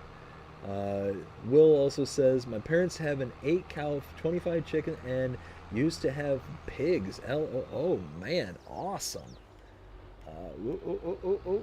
Don't lose it now. Come on, pull. There we go. Okay. Woo. Let's see. Bobby says, we'll have to look for those tomorrow. If I start playing now, I'll be awake all night. I gotta be at work at 8:30. Ooh, man. And Pakovia, hey, how you doing? Hope you're having a fantastic day so far. If I'm not mistaken, I believe you said it was like 5 o'clock your time. It may be a little bit later than that right now. Oh, come on. There we go. Let's dump this off here. Maybe. There we go. Will says, well, I'm heading off to bed. I have a doctor's appointment in the morning and work right after. Have a good night, everyone. Will, thank you so much for stopping by tonight, hanging out with us. I hope you have a fantastic night. And I will, like I said, I'll be hitting you up sometime for all that stuff you were saying there, bud. That sounds just absolutely amazing. Like I said, hope you have a fantastic night, and we'll see you again soon. All right, so we are done. What do we got as a final count? Oh, wait. 163 bales at 9,000 liters. Let's do the math again. Let's do some math. 163 times 9,000. 1.467 million liters of grass that we just cut. That's how much we baled through this, plus the almost 9,000 we got there. So yeah, we are... And we now have, what, 67 bales worth of hay. Whoo, yeah. We are loaded up. Good to go. Let's collect on these contracts. Let's see. Let's see. Where was I? Bobby says night to Will. Ken says, yep, 72 bales and good evening, Pakovia. Pakovia says, Ken, Adlam, hi. And also, yes, exactly, a little bit after 5. Booyah! I remember things. Custom says there's a lot of grass. Yeah, that's a lot of grass. Lot. And I am caught up with the... Oh, hey, there's more contracts now. Sweet. Boop. Look at that. $262,000. And we got another baling contract. We have a cultivating contract. Yes. Please, let's do that. What is this baling? More hay. More hay work. Okay, that's... What? What are you? What is this? What is that? What are those? I am so lost. And for the CSZ pack? Really? Okay, I guess. Alright, where's this going? This is Fort... Oh, it's that little field over on the other end of the map. Okay, okay, okay. That's okay. That's cool. That's cool. Let's go ahead and send that worker over to the other side of the map. Do I have a weight somewhere? I do have a weight. Ha ha ha ha ha. Gotta grab everything we can. Bam. Alright. Oh, I'm taking the fertilizer with me. You can't stop me.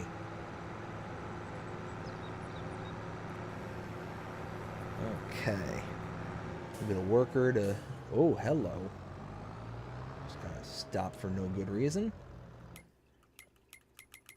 And... Let's see, let's take this. Nope. Unreachable. You sit on a throne of lies. No, still, come on. Alright. And go. Don't you honk your horn at me. Alright, now it's going. Now, what is this one? 36. Okay, this is the one that's right there next to right behind the pond there. Okay, that's cool. That's cool. So let's go ahead. We'll grab the front mower. Ooh, this one's going to be a little bit brutal.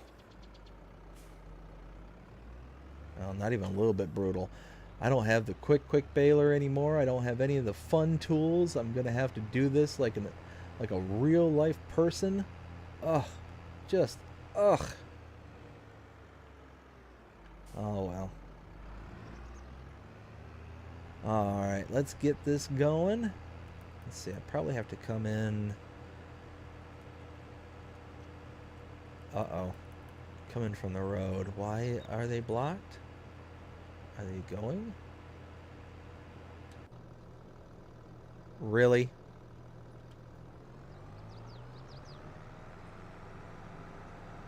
Well...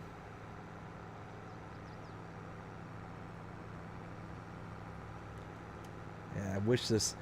The unfortunate thing about this cultivator is it doesn't fold, so it just travels just terribly. I noticed that the AI workers, when they're driving, they tend to lean like towards the left side of the lane, so they will interfere with oncoming traffic. So that's kind of a bummer, because it makes it, with some equipment, it makes it a little bit harder to get to and from.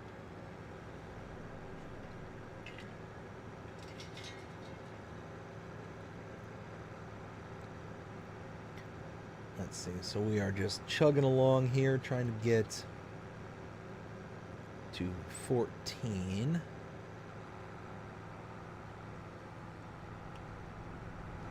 What is going on here? Oh! Well, that would be the reason why I'm hitting things.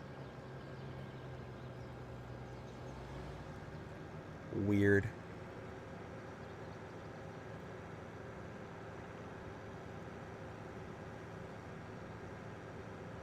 Just rolling down the highway.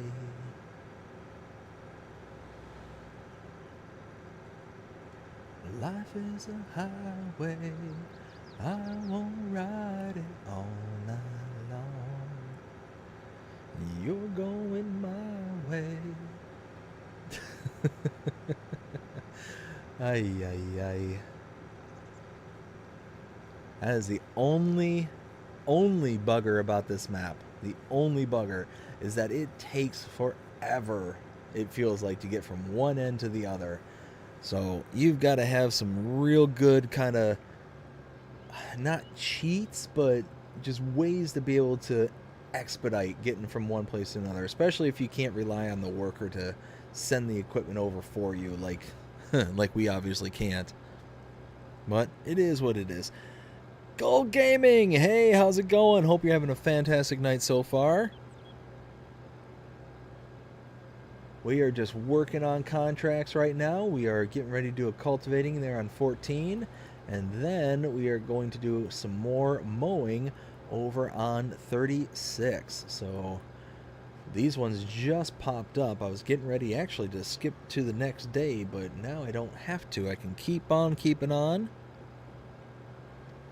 Bobby says, don't hire an AI worker to drive the Beaverator 1500. That is an absolute disaster. That I have no doubts about. No doubt whatsoever. That thing is an absolute behemoth of a machine. And yeah, one of those, I can only imagine how just picture perfect the AI workers do with that set of equipment. I can just see it. I can see it in my mind's eye, my third eye right now, and the drift. Yeah, I can. I imagine it's going as well as it would be in my head right now. That is to say, not good. There we go. Let's see how the AI worker does. Considering.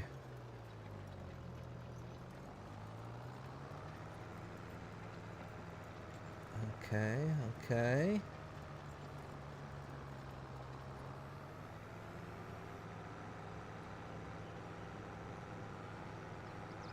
Okay, well, it's doing. Oh,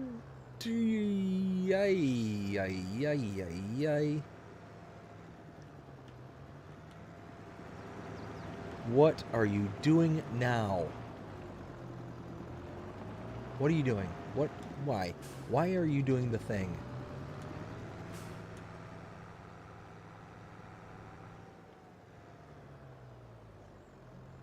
Oh, hello. Deer just appear out of nowhere.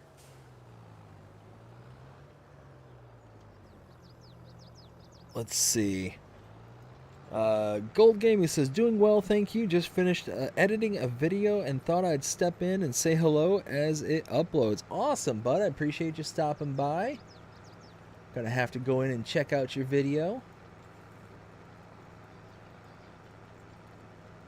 Alright, so hopefully now the shenanigans are going to be done. So let's go ahead. Instead of blocking off all the traffic, which, I'll take that. And I didn't mean to turn here. It's just a last second decision for some reason.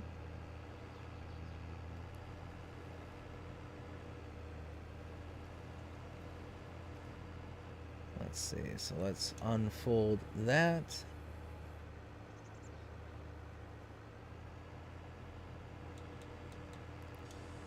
Unfold this. Oh yeah, look at that. Oh, don't take out the signs. So I was telling a story a while back. Probably would have been, I don't know, like 4 or 5 4 or 5 live streams ago. And it was a video of somebody with a lawnmower, not a lawnmower, like a tractor, like what we got here, and a kind of a similar setup, but it had the front Pottinger mower and the rear batwing mower. But the problem is that the rear batwing, you know how it folds from left and right. If we're looking at the back end of the tractor, the left side was up, it was facing up and down, but the right side was folded out into traffic. And the guy driving the tractor had no idea, none whatsoever. So they're just driving as if everything's all fine and dandy. But that batwing mower is hanging out like right into the edge of the road there.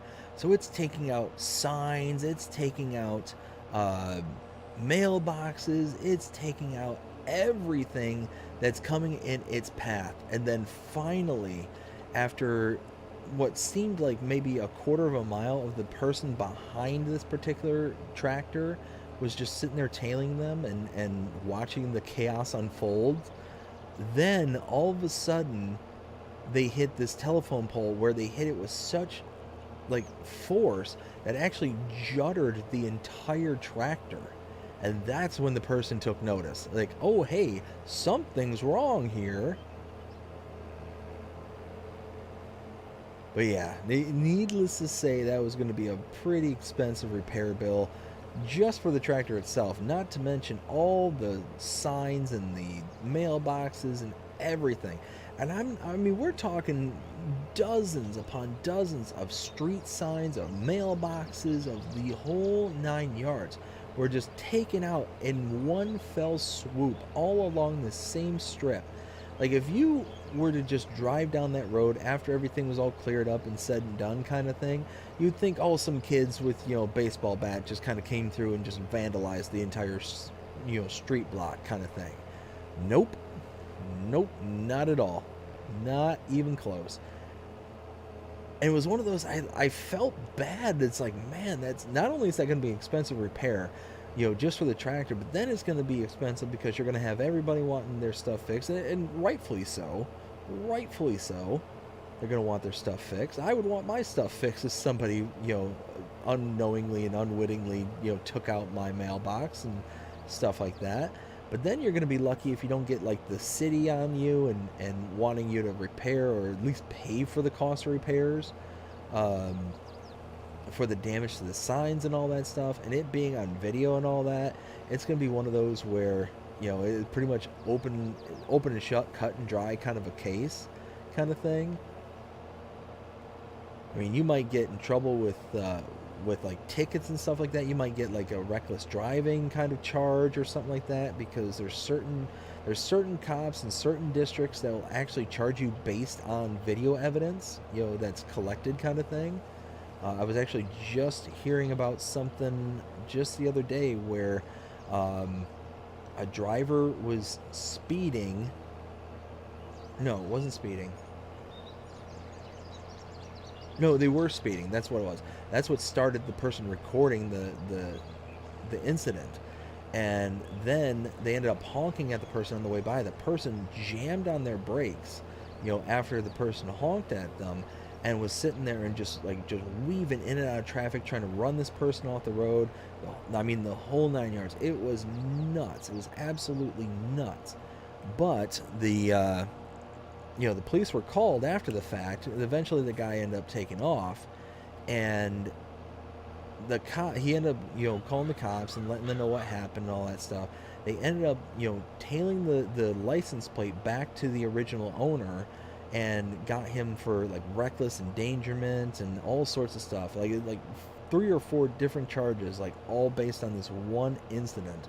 It was nuts. And it was, like I said, deservingly so. This person absolutely deserved what they got. They were just being an absolute menace behind the wheel. But one of those where, yeah, I would definitely hate to be that particular farmer on that particular day. Any other day, sign me up. That day, let me find somebody I can tag in.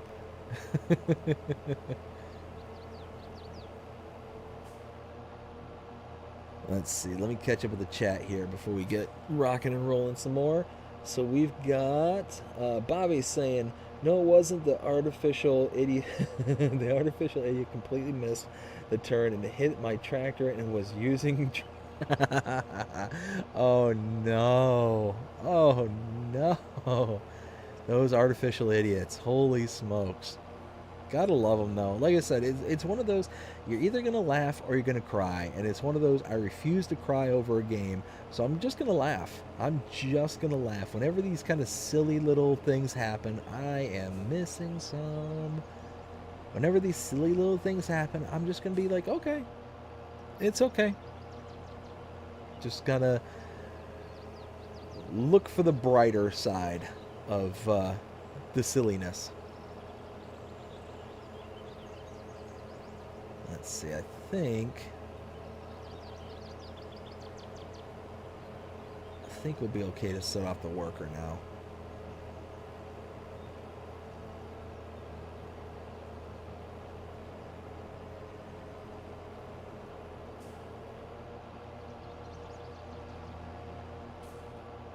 There we go.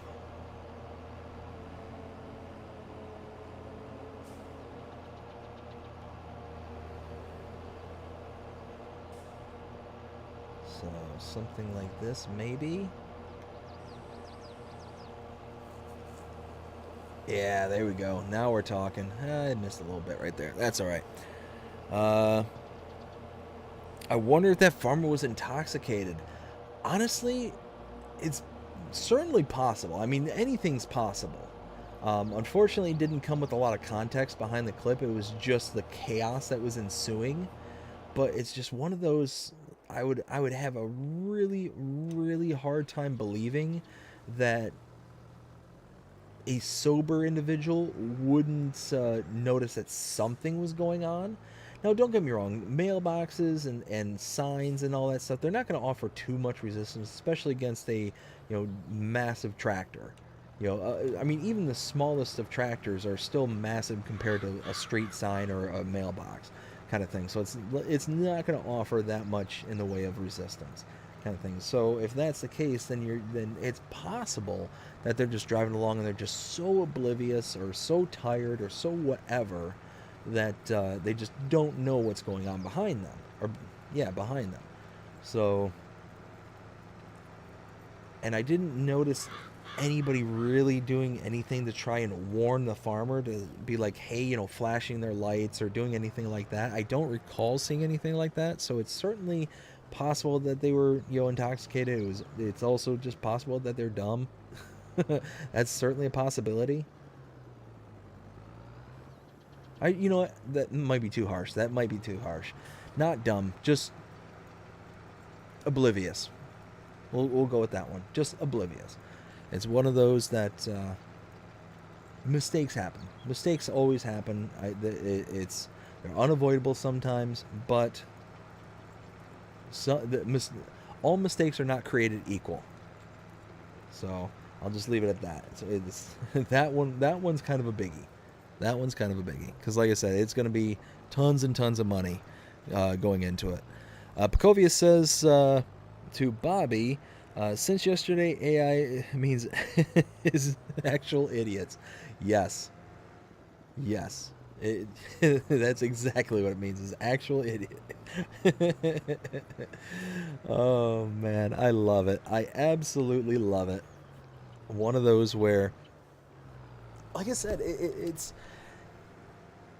especially being a content creator like I am, it's something that on one hand it drives me nuts. I want it to work the way I expect it to work. I want it to work, just full sentence stop. But then the content creator's like, I could make a video about that. so it's one of those like, okay, let's see what we can get. And again, it's just looking for the bright side of things. For the average player, the average person, it's just going to be annoying. Just going to be annoying. But for me, I can do something with that.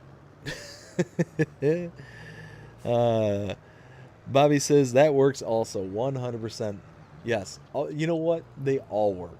All the acronyms, all the sayings. Love it. I love it. I just I get such a kick out of it. Such an absolute kick. Let's see.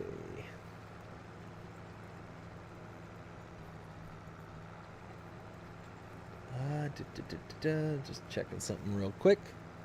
Perfect. So yeah, no, we're doing pretty good. I'm pretty happy with the progress we're making so far, because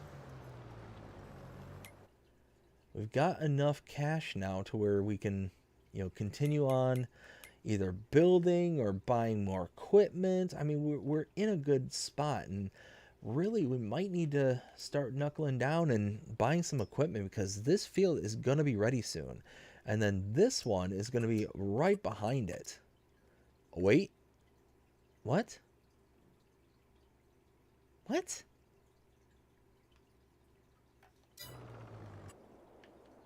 Wait a minute. How is that ready to harvest already? Where am I? What am I doing? I'm still going. Yes, there it is. It's saying that's ready to harvest? That doesn't seem right. Why?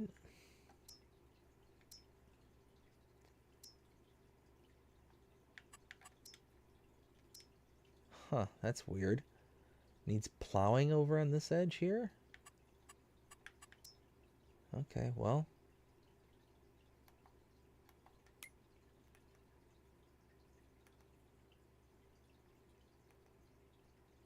Huh. Yeah, see, I think that's... Okay. Maybe I planted that earlier than I thought I did? Now I'm confused. Now I'm genuinely lost. Because that said ready to harvest. That is ready to harvest. Yeah, that is absolutely ready to harvest. Okay, well, we got more grass that we can make. Got more silage we can make. That's cool. Not going to be a lot, but we can make it.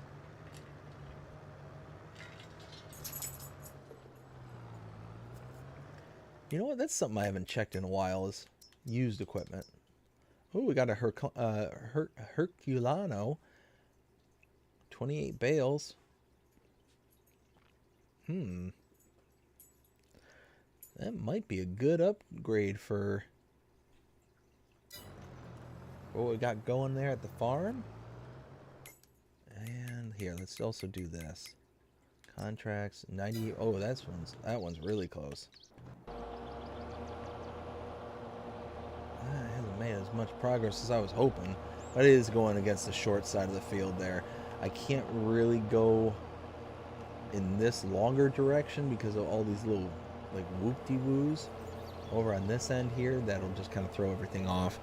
So gonna have to kind of stick with it on this direction. Oh, contract complete. Let's go. Drop that. 700 bucks. Oh, whopping, and a whooping, and a yeah. Let's go. 700 bucks. Well.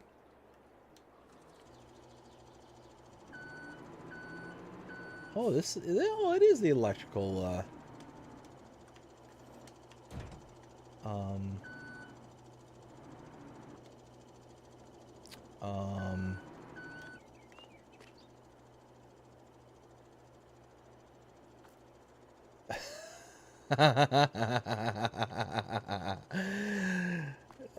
does anybody notice what I notice? Telehandler. That's what this is. That is for skid steers. Well, I might be able to fix this. Might be in the keyword.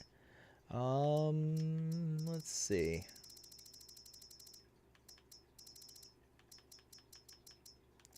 Let's see. Telehandler, front loader.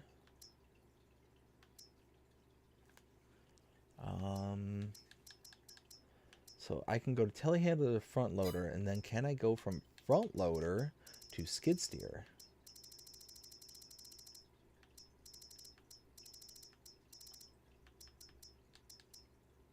Yes, I can. Yes, I can indeed. So let's do that. Let's do that. This will be cheap. So we've got telehandler to front loader. 12 bucks. Whopping 12 bucks. I don't know if I'm going to be able to afford all this. And then front loader to skid steer.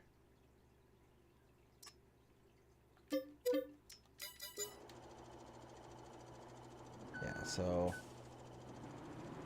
that's down over here. Oh man, we are hauling at 9 miles an hour. Watch out, everybody. Dangerous man coming through here. Alright, there's that.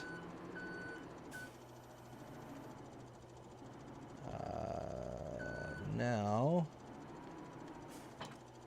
front loaders, skid steer. And now, maybe.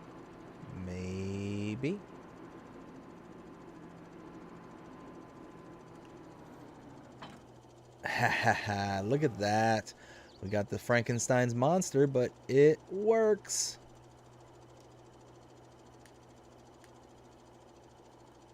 Oh man, and this is just a regular... Oh man. That's just a regular old bale spike. Oh my goodness. Oh my goodness. What was I thinking? Why did I get all this stuff? Why didn't I just grab my bale trailer? What was I... What am I doing? Ay, ay, ay. Way to go, me. Give myself a high five.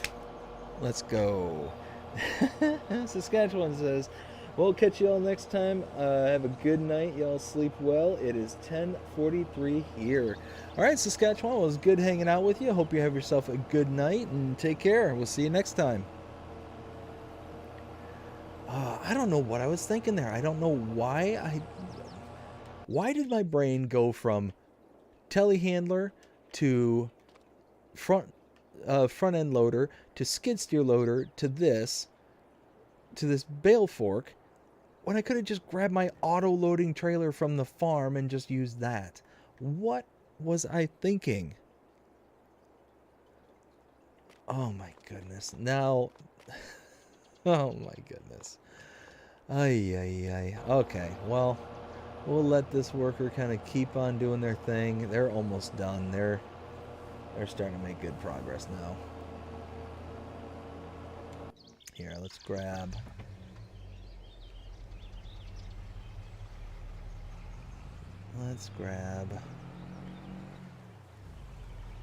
Oh, am I going to be able to get the bale trailer out, though, without hitting all the implements that's around it? That's a good question.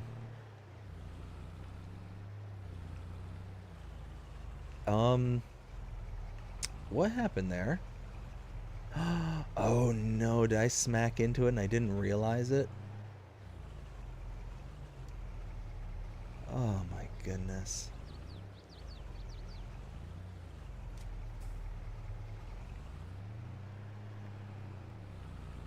Well, I was able to get it out of there. Look at me go.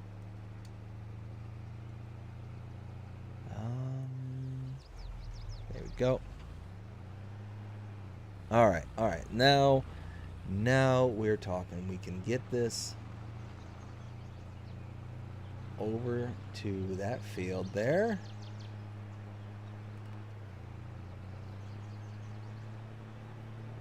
See, I ought to go repair this real quick, because look at that. Ooh.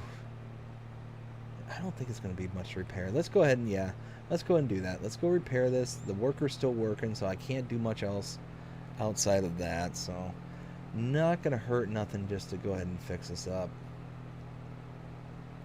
So after we get this fixed, I can even fix up the truck, really. I'll get the best of both worlds.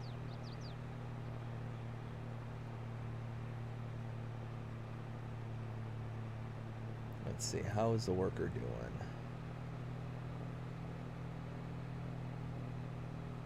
Oh yeah, they're doing. I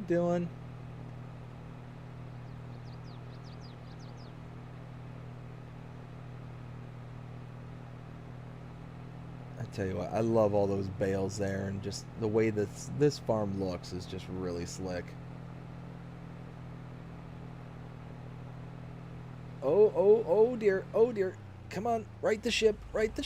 There we go. Whew, that was close. That was really close. Holy cow. Let's not rock and roll like that ever again. Let's just do this right.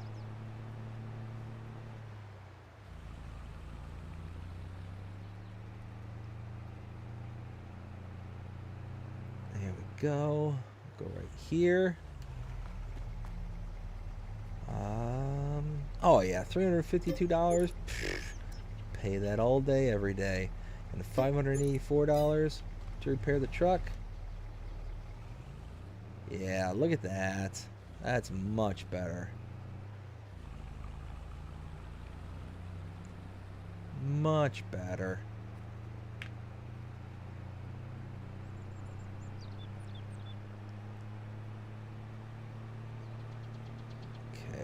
pull. No, we gotta go to the street. We gotta go to the main intersection there. Then we can turn and go. Let's see where that worker's at. Let's go catch up with him.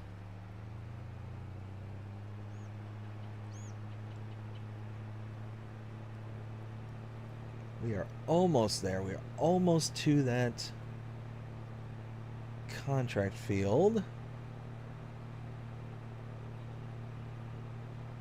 Oh, yeah. Yeah, worker's just about done.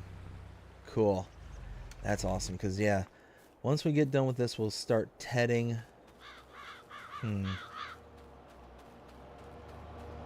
Hiya. There we go.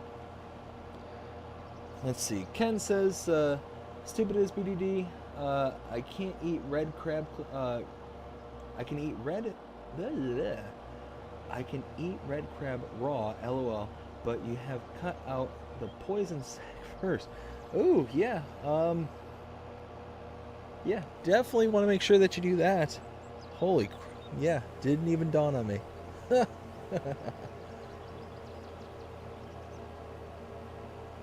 Didn't even dawn on me. Yeah, that would definitely be something you want to avoid.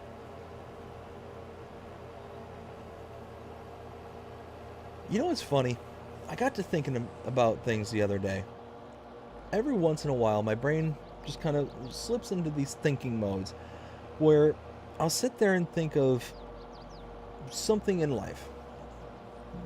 Let's say food. We'll stick with the food concept. And it's like, who thought of doing X or Y or Z with specific things? So, an example.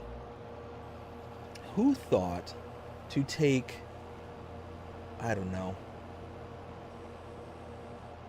who thought to take things like fruit, boil it down, maybe add a little bit of pectin or something like that, and to make jelly, like to make something like thick and coagulated and all that stuff, like thick fruit syrup kind of thing. Like who thought, like, if I just do these certain things, then X will appear, kind of thing. You know, and something had come to my mind, like, earlier in the week, specifically, and it's like, who thought that this was something worth doing?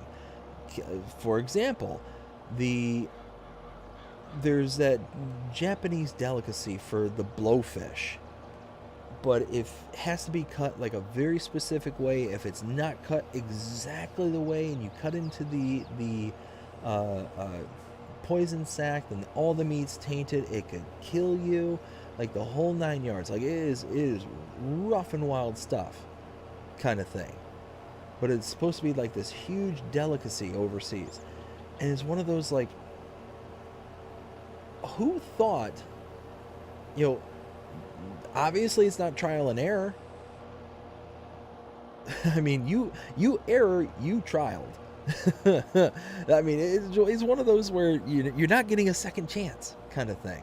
So, I don't know. It just seems like there's so many things out there where it's like, what was somebody thinking? You know, again, another example. I don't know, haggis. Who thought of that one? Now, don't get me wrong. I'm sure that comes from a very, very long time ago where, you know, things were more done out of necessity than, you know, the aesthetics. But, I mean, is what I'm saying making sense? Like, it's one of those, like, it just kind of dawned on me. It's like, where does a lot of this stuff come from? Why did somebody think that this, that, or the other thing is going to be a good thing? And the things that they did to lead them to that point, kind of thing. I don't know. Those are kind of the thoughts and things that kind of pop into my brain every once in a while. And like I said, I had one of those the other day, and I can't remember exactly what it was.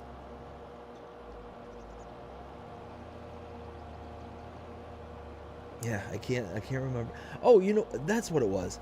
So the other day I was just kind of doing some window shopping on Amazon, right? And I came across this this lunch meat maker.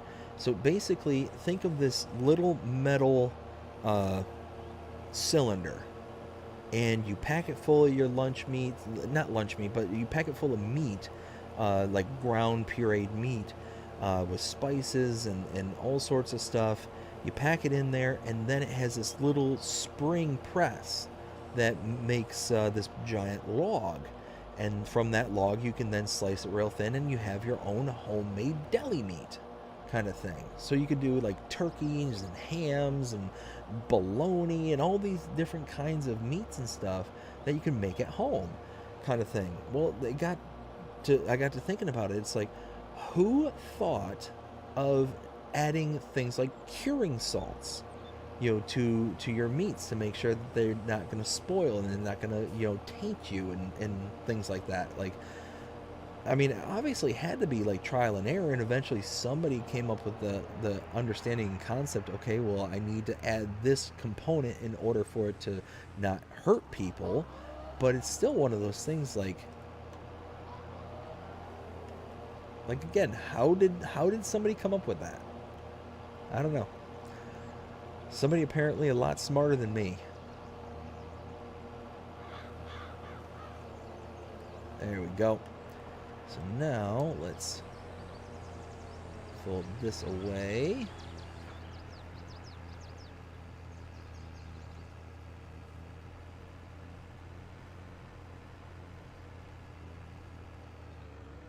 And now let's just dump these off because I don't need to tote them around everywhere.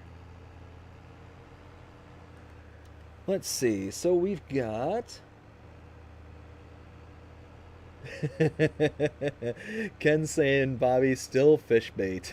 Yes, I agree. Karma Comment Chameleon, love the name by the way. Who thought that you should make coffee from the beans that have? Yeah, exactly. That's it exactly. 100%. That's exactly what I'm talking about. It's like, who thought of something like that to be able to kind of, I don't know, like, who's lining up to be the first person to do that? Again, another question. Who's going to be the first person to test out the length for the bungee rope? Who's going to sign up for that job? Not me. But again, somebody's got to do it. Somebody's got to figure it out, because people are bungee jumping, people are doing it, so they've got to have some kind of ways of doing it, and somebody had to be the first. I just don't think I could do something like that. Like, I don't know. By the way, Karma, hope you're having a fantastic day today.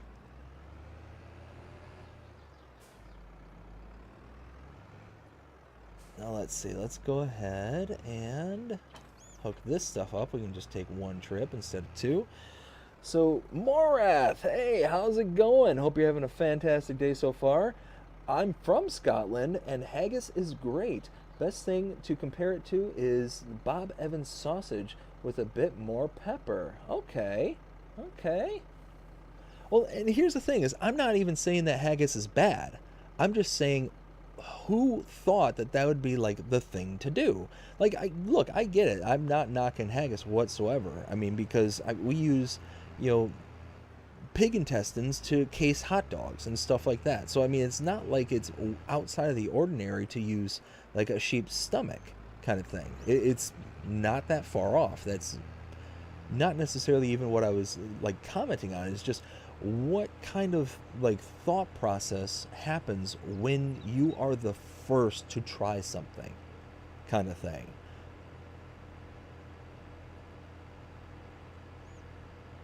It's almost one of those kind of I don't know, hold my beer moments. It's like, I'm just going to try it just to try it. Maybe. I mean, that could happen. Like, who's going around to all the berries out in the middle of the woods, and it's like, you know what, this one, I'm going to try this one kind of thing. Who's going to be the first one to try that? Again, I know we've tried a lot of these things out of like necessity, and it's kind of been passed down through the generations, kind of thing. That's definitely a part of it, but again, more of those kind of, I don't know, those kind of non-learned qualities, those non-learned traits that we can expect. Like I said, like the curing salts in meats is a perfect example. We're trying to make things, and then all of a sudden, people are getting sick, and then they just keep on, trying new things until it starts to work again. I don't know. I have no clue. Let's see. We've got Gold saying sounds so good, and saying I've had some haggis, very good. Uh, Like I said, I've never had it. I would absolutely try it though, because it's one of those that it makes sense. I mean, it just makes sense. Just because it's a different part of the animal that's encasing the meat, why am I gonna be bothered by that? Carmen says, wonderful day here. Hope you are as well. I am having a fantastic day, an absolutely fantastic day. Yeah, it's been one of those where it started off strong and has just been going amazing ever since, kind of thing. So starting with this morning, ended up getting a full 8 hours of sleep, which for me is extremely unusual. Normally I run off of maybe 5-6 hours of sleep, but last night I ended up crashing out hard about 10:30 at night, and then I didn't wake up until well, it would have been actually about 7:30, non daylight savings time, but according to my clock it was 8:30. And then the wife and I, we ended up going out and about with the little one, doing a little bit of shopping, and getting some stuff that we needed grocery wise. We ended up going just hanging out. I ended up doing an afternoon stream, which was awesome. Like, anytime I can come on and do a stream and make content, I'm a happy camper. I'm a happy camper. So here I am, being happy as can be again, and hanging out and talking with some amazing people from all over the world. Yeah, I absolutely love it. Let's see. Get on a little straightaway. We've got Bobby saying, I do make some hot sauces, and unfortunately I have to be the guinea pig. One sauce I made with some of the super hot peppers.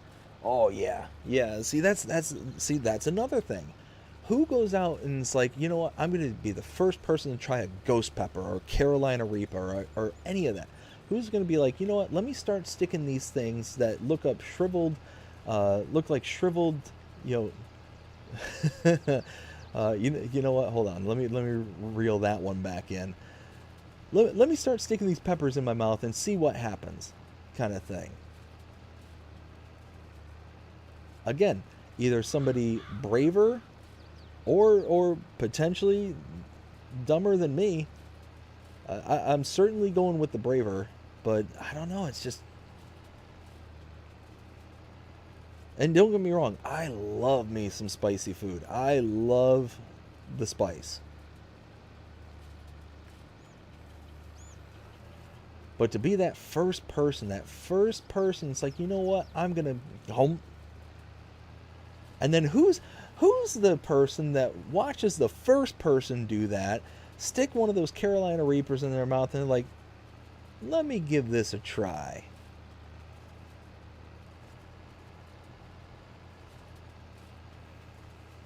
Let's see.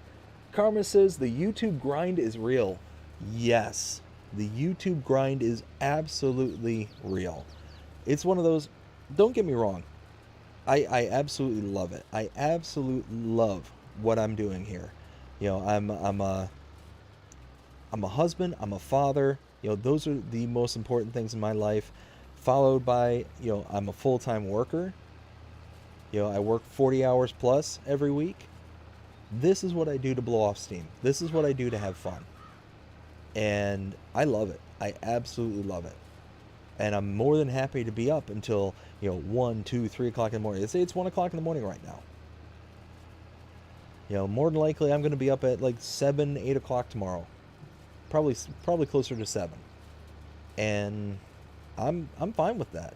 I'm absolutely fine with it, because I'm doing something that I really enjoy, that I get to wind down from the day. And again, I get to talk to amazing, amazing people from all over the globe.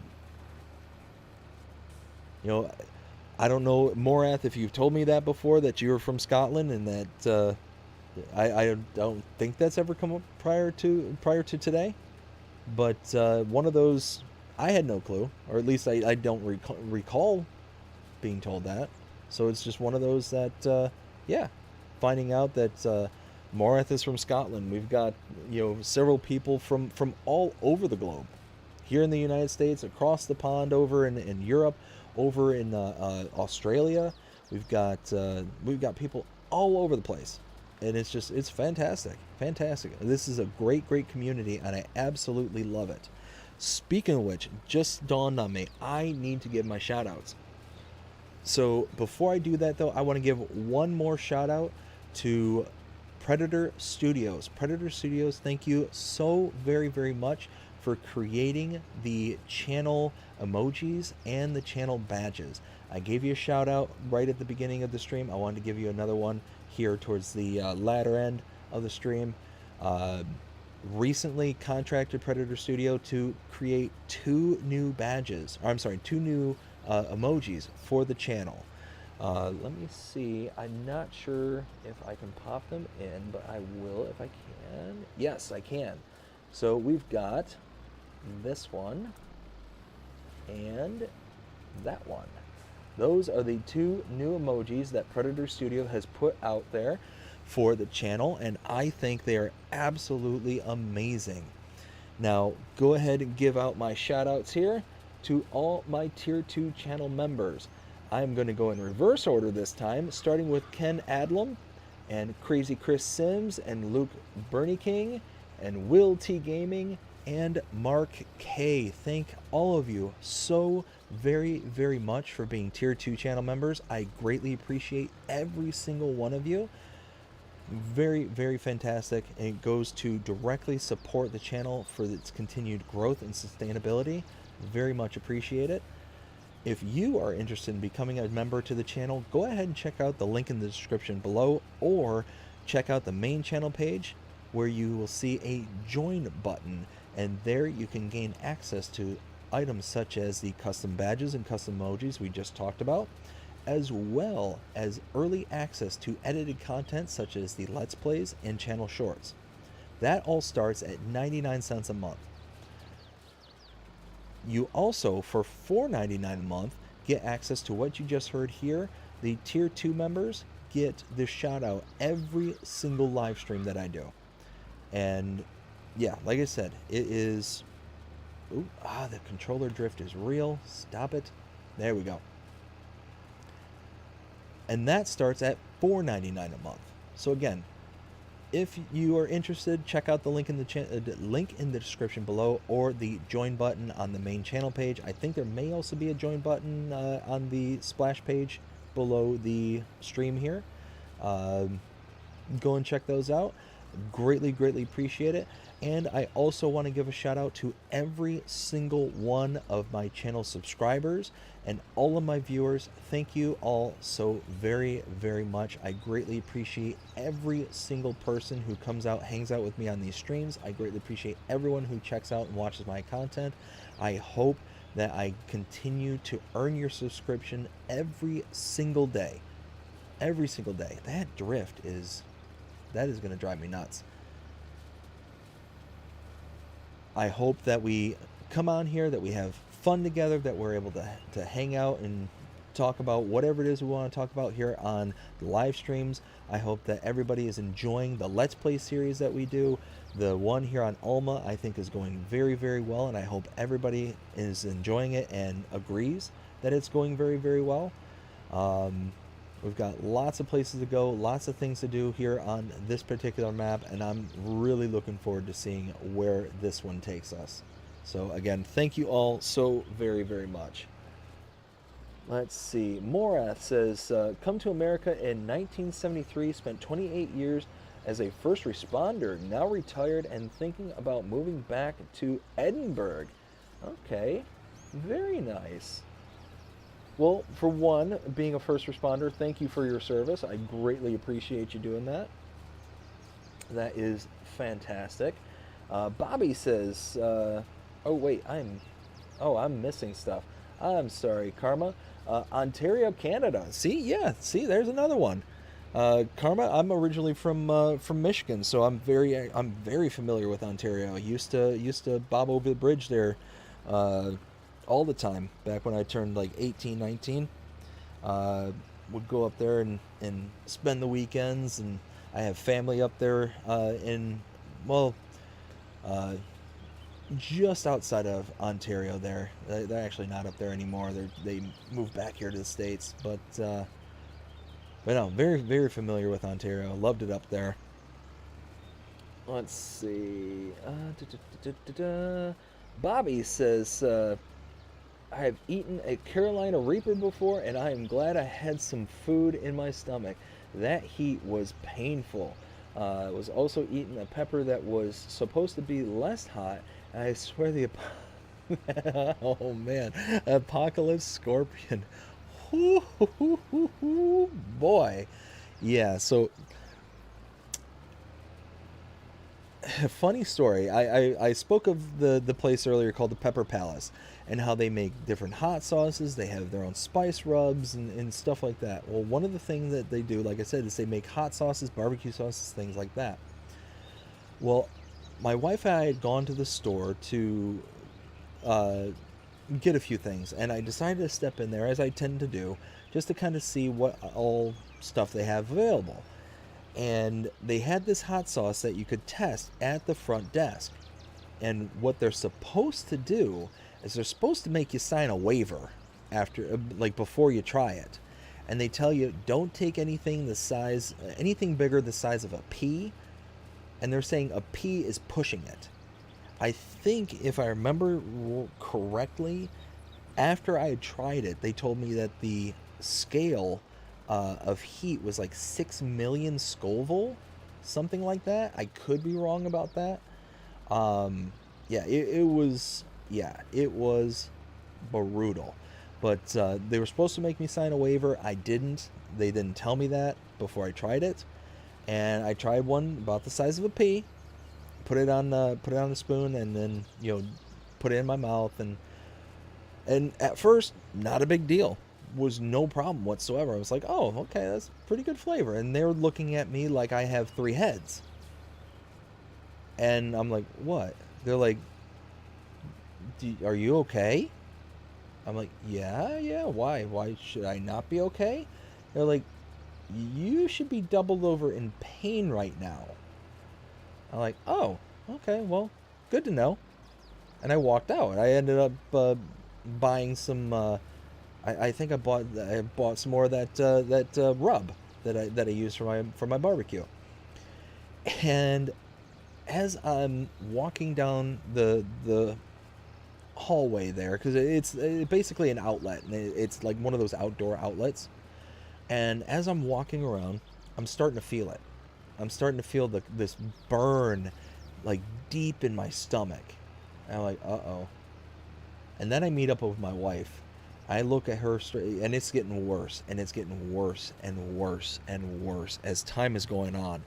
And I have no idea what I'm in store for. All of a sudden, I look at my wife, and I'm like, run and get me some milk right now. Anything dairy, must be dairy. Run. And sure enough, she booked it. She ended up taking off right away, and bless her, she ended up finding this ice cream shop that was in this outlet mall, and got me vanilla ice cream. And I'm sitting there, and she got in a shake, because it was about the closest thing they could do for, like, just straight milk kind of thing. They weren't, apparently, according to my wife, they weren't allowed to just give me a cup of milk kind of thing. It had to be ice cream. So that's what they did. And it's, again, it's getting worse and worse and worse as it's just progressively getting hotter, and my stomach, I can feel every single twist and turn that my intestines have, and they are slowly lighting themselves on fire. And I'm like, oh man, I made a huge mistake. I'm double over in pain. I feel like I'm just dying at this point. I'm just sitting out on one of these like tables, benches that they have there at this particular outlet, and I am almost in tears, just how painful this is.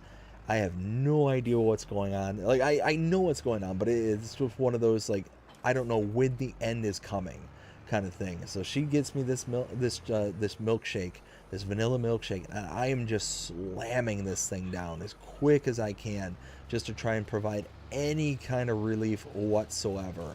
And eventually gets to the point where I have to run to the restroom because I'm starting to dry heave. Is getting so bad that my body is like, get whatever this demon, like this fire in your belly, get whatever this is out. Just get it out of here. And we want it vacated. And yeah, I am sitting there just trying desperately to get whatever it is in me out. And to no avail. To no avail, unfortunately. Oh, there we go. So yeah, it was one of those, that was the worst decision I have ever made in my entire life. And had they told me I needed to sign a flyer, I probably wouldn't have, and I probably would have walked away. And that was, at that point, I basically swore off spicy food for a very, very long time. And again, I love me some spicy food. Not that spicy. Not that spicy at all. I was hurting, and I was hurting bad.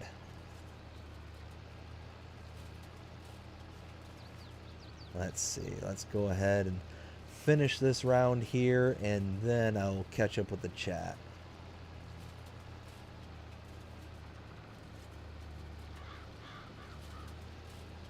Oh, we're gonna miss chunks, aren't we? You know what?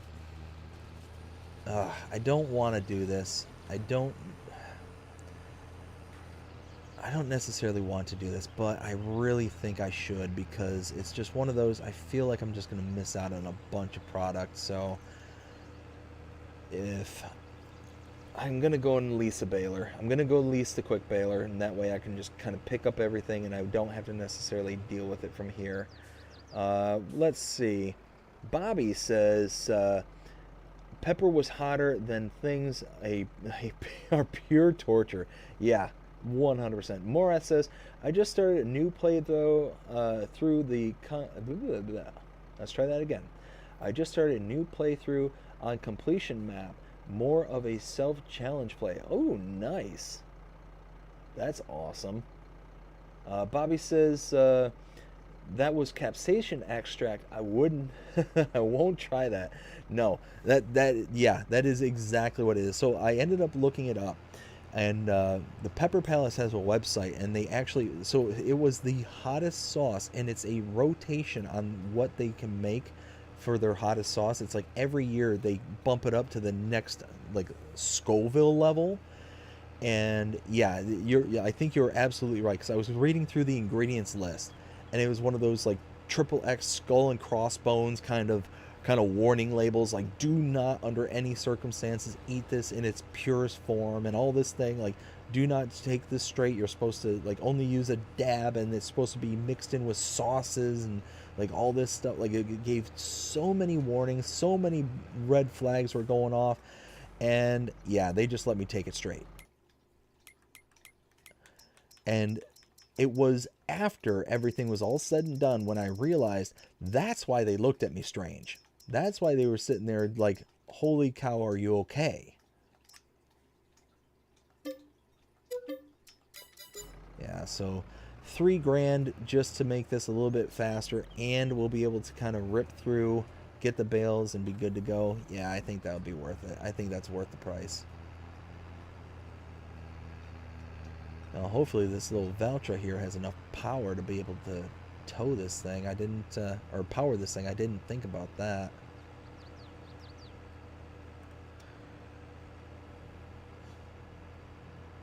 Let's see.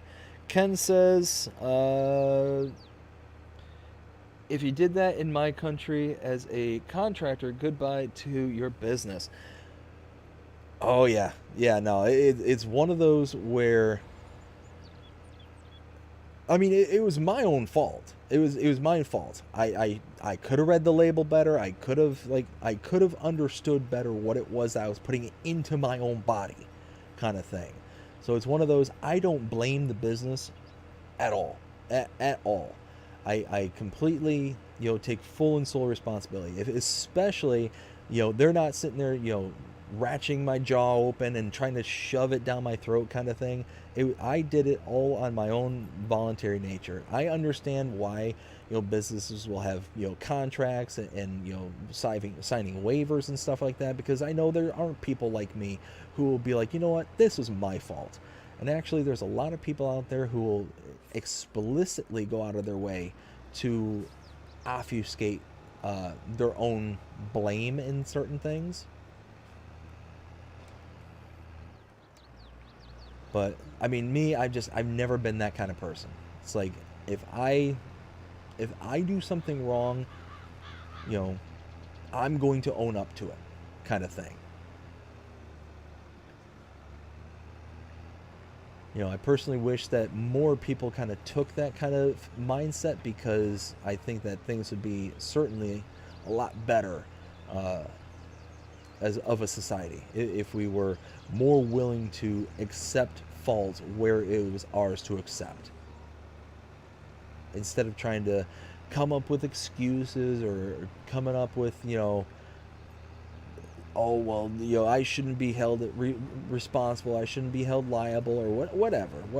I mean, it's just one of those, I don't know. I was just raised in a way to where it's not something you look to do to try and obfuscate blame. If you're at fault for something, take responsibility, hope for forgiveness, and move on.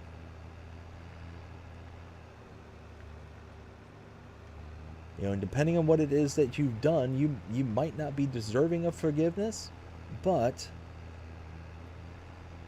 it's something you can hope for. But like I said, it's one of those. I just don't blame the business for me not doing my research before I just slam something in my face. So.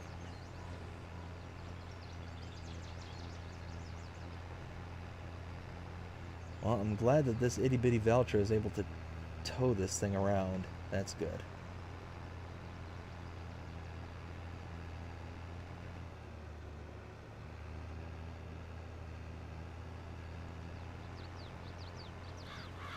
So we're just going to continue driving around. I should have gotten that little warning light thing, let you know where the pickup area is on this.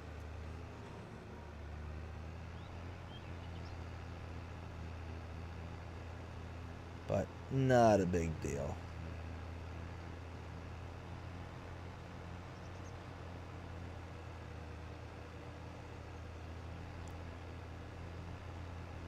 Let's see. Here we go. Rocking and rolling.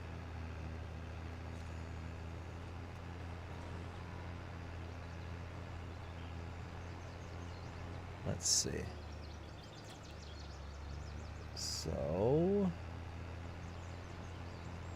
I think once we finish this,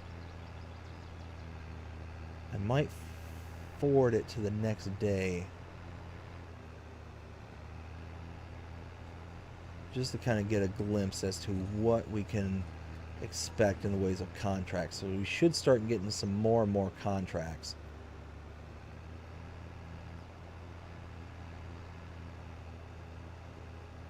See, this is working out much better. Just kind of going through and ripping through this. We're not having to windrow and do all the extra stuff. We can just kind of get it done.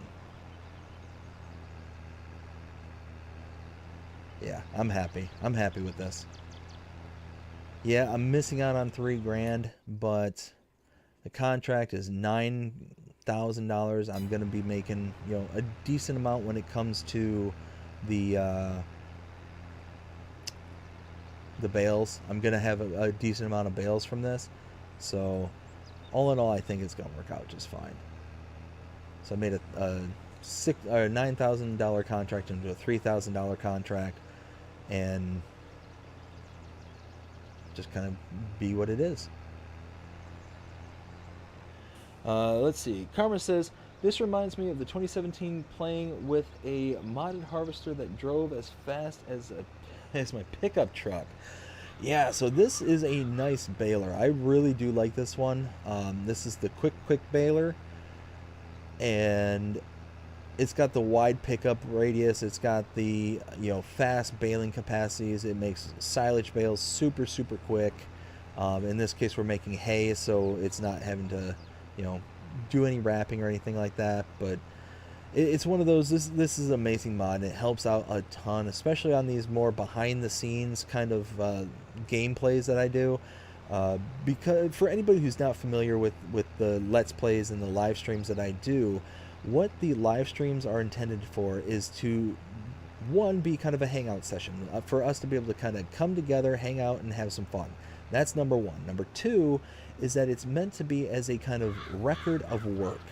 And what that means is that there's been other streamers I've seen in the past, such as like a Mr. cLP. This is where this kind of really all started and originated from. But Mr. cLP was being accused of not doing the work necessary in order to get the money in the game. That people were accusing him of cheating the money in. And he basically started to show the screenshots of all the various contracts that he had completed in order to show, no, I have done the work, this is it, this is the record of work kind of thing. And that's essentially what this is one, to avoid the ability to being accused of not doing the work. Now I'm not going to say that I'm not doing the work, you know, other than, you know, absolutely intended in real life. You know, I will take the shortcuts every once in a while, especially when it's running late, like it is now. But, you know, people come on here and see that, yes, the work is being done. But it also, like I said, mainly was a way for me to be able to come on and hang out with people, be able to have some fun and create new avenues of content. And like I said, this was one of the most underrated things that I've done in regards to this channel. Let me just make sure I've got all the bales. Because originally I wasn't going to do live streams. I was originally just going to do edited content for... Oh, see, I did miss one. Ha ha ha. Sneaky. I was originally just going to do edited content like Let's Plays and the channel shorts and stuff like that. But it was actually my brother-in-law, who's also a member of the channel here, who sat there and encouraged me and said, hey, you know, you ought to really try it. You know, I think you'd be really good at it, kind of thing. And I was like, well, you know, I can certainly give it a try. And I tried it, and I ended up loving it. I ended up really enjoying it. And yeah, it's just one of those that really kind of worked out very nicely. So that's kind of where we are at right now. That's where we're what we're working at and what we're doing here. Like I said, I have an absolute blast hanging out with so many different people from all over the world. It is just so much fun.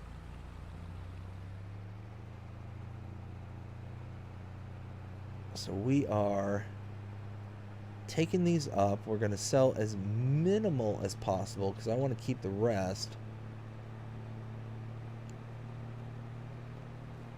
Because we're at a point where... Ooh, that's sorry, that just dawned on me. I need to check something before fast forwarding. And skip into the next month. Alright, there we go.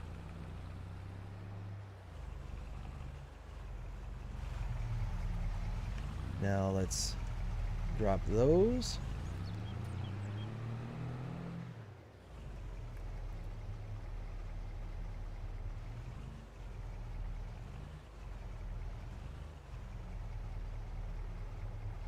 $55,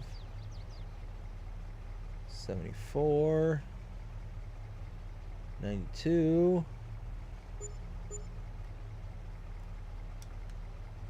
All right, well, 5 bales left over is not too shabby. With a $500 payout too? Okay, well. So now we can actually go through, collect on that. And now let's return.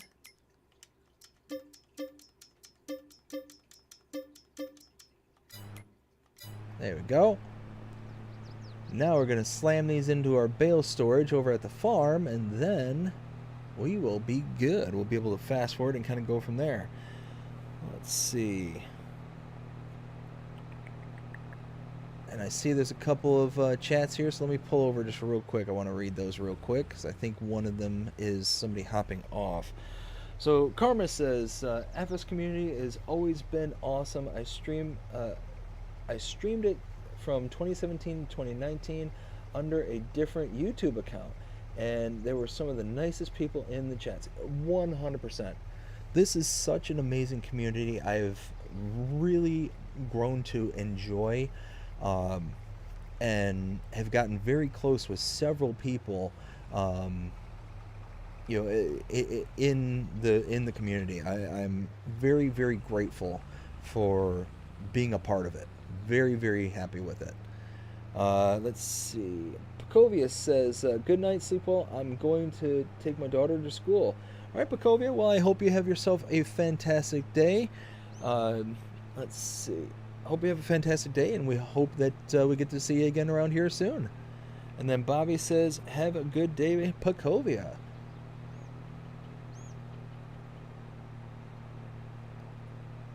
So let's see. Oh, I tell you what. That view. That silo just kind of sticking up over the tree line. I absolutely love it. It's just the start of the farm. And what's so amazing about it is going from nothing, absolutely nothing. We had $700 in our pocket. And that little piece of forestry land just north of Field 1 there, just having that, and now having a farmhouse, like having the entire farmland, the farmhouse, this barn and silo, like look at that. That is like absolutely picturesque. I love it. I absolutely love it, and I'm so pleased with how it's turned out so far. I cannot wait to eventually purchase field number 1 so I can kind of edit the backside of the barn, because it's edited. It's like the grass is placed out in kind of the way that I want it, but it's not exactly perfect. I want to kind of tweak it just a bit, but it's good enough for now, kind of thing. But I mean, the rest of the farm, I'm really happy with how this is all turning out so far. I'm really happy with it.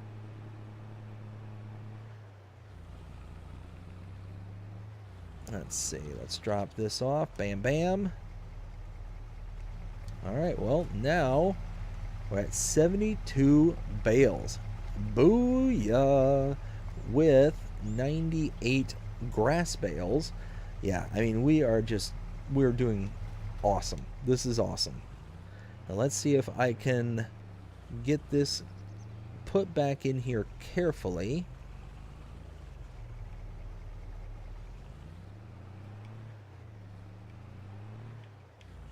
Without slamming into these implements. Oh yeah, look at that. Like I actually know what I'm doing.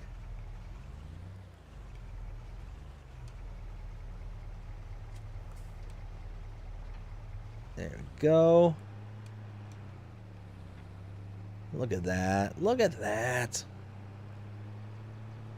Alright, so now like I said, I'm going to go ahead and fast forward to the next day. I want to see what kind of contracts and stuff becomes available. Any kind of used equipment that might become available. Yeah, return the leases. That's perfect. Let's see. Yes, any kind of used equipment that might become available. All that kind of stuff, so I can kind of get a good gauge on what's going to follow. So, and again, anybody who's familiar with my content here will know that I almost never use the sleep triggers because it always seems to mess around with contracts and all that stuff really hard, especially when you're on the smaller day months. So that will get a nice little view of the farm at night. Let's go back here.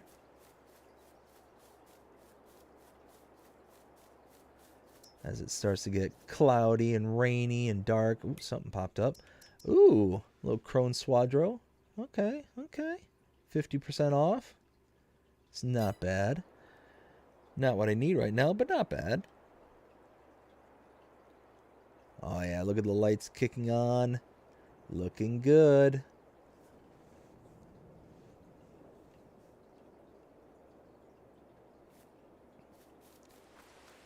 Can't wait to start using this chicken barn here. That's going to be really slick.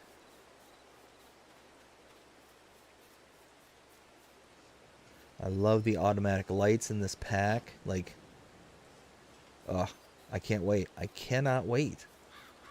Look at this. Got this nice cavernous building here.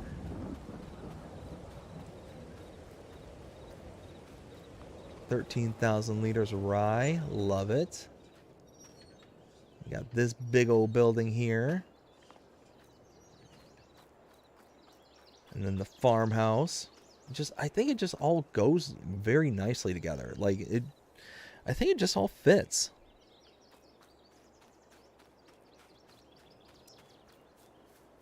And something that just dawned on me.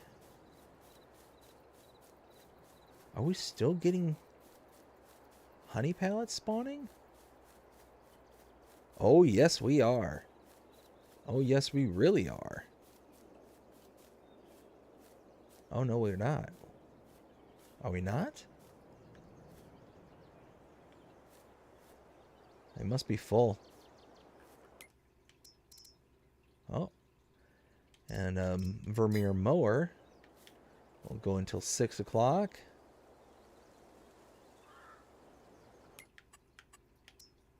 There we go. All right, another baling contract and a couple of harvesting. Ooh, a wheat. Oh, yes.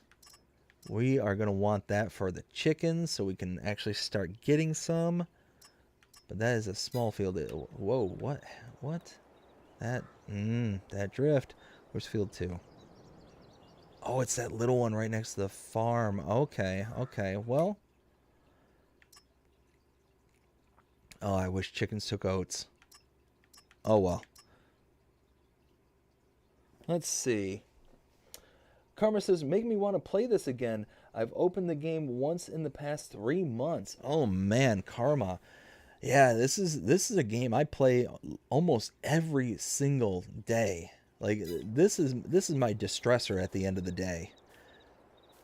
Like I've mentioned this before. I'm a husband, I'm a father, a full-time worker, so I work 40 hours a week. This is the thing I do to wind down from the day, kind of thing, and I love it. This is such an amazing game. This game is whatever you want it to be to whoever it is that's playing it. It is amazing. Such a great game. But let's go ahead. I'll accept that one for now. And then, wow, a 33,000 on 24? Where's 24? Oh, it's that one. Okay. Well, that, I think, is going to be that is going to be future Dave's problem. That is definitely going to be future Dave's problem. But I think we are going to be wrapping up this stream. I've had an absolute ball, but we have been recording now for the past 4 hours. It is 1:39 in the morning here.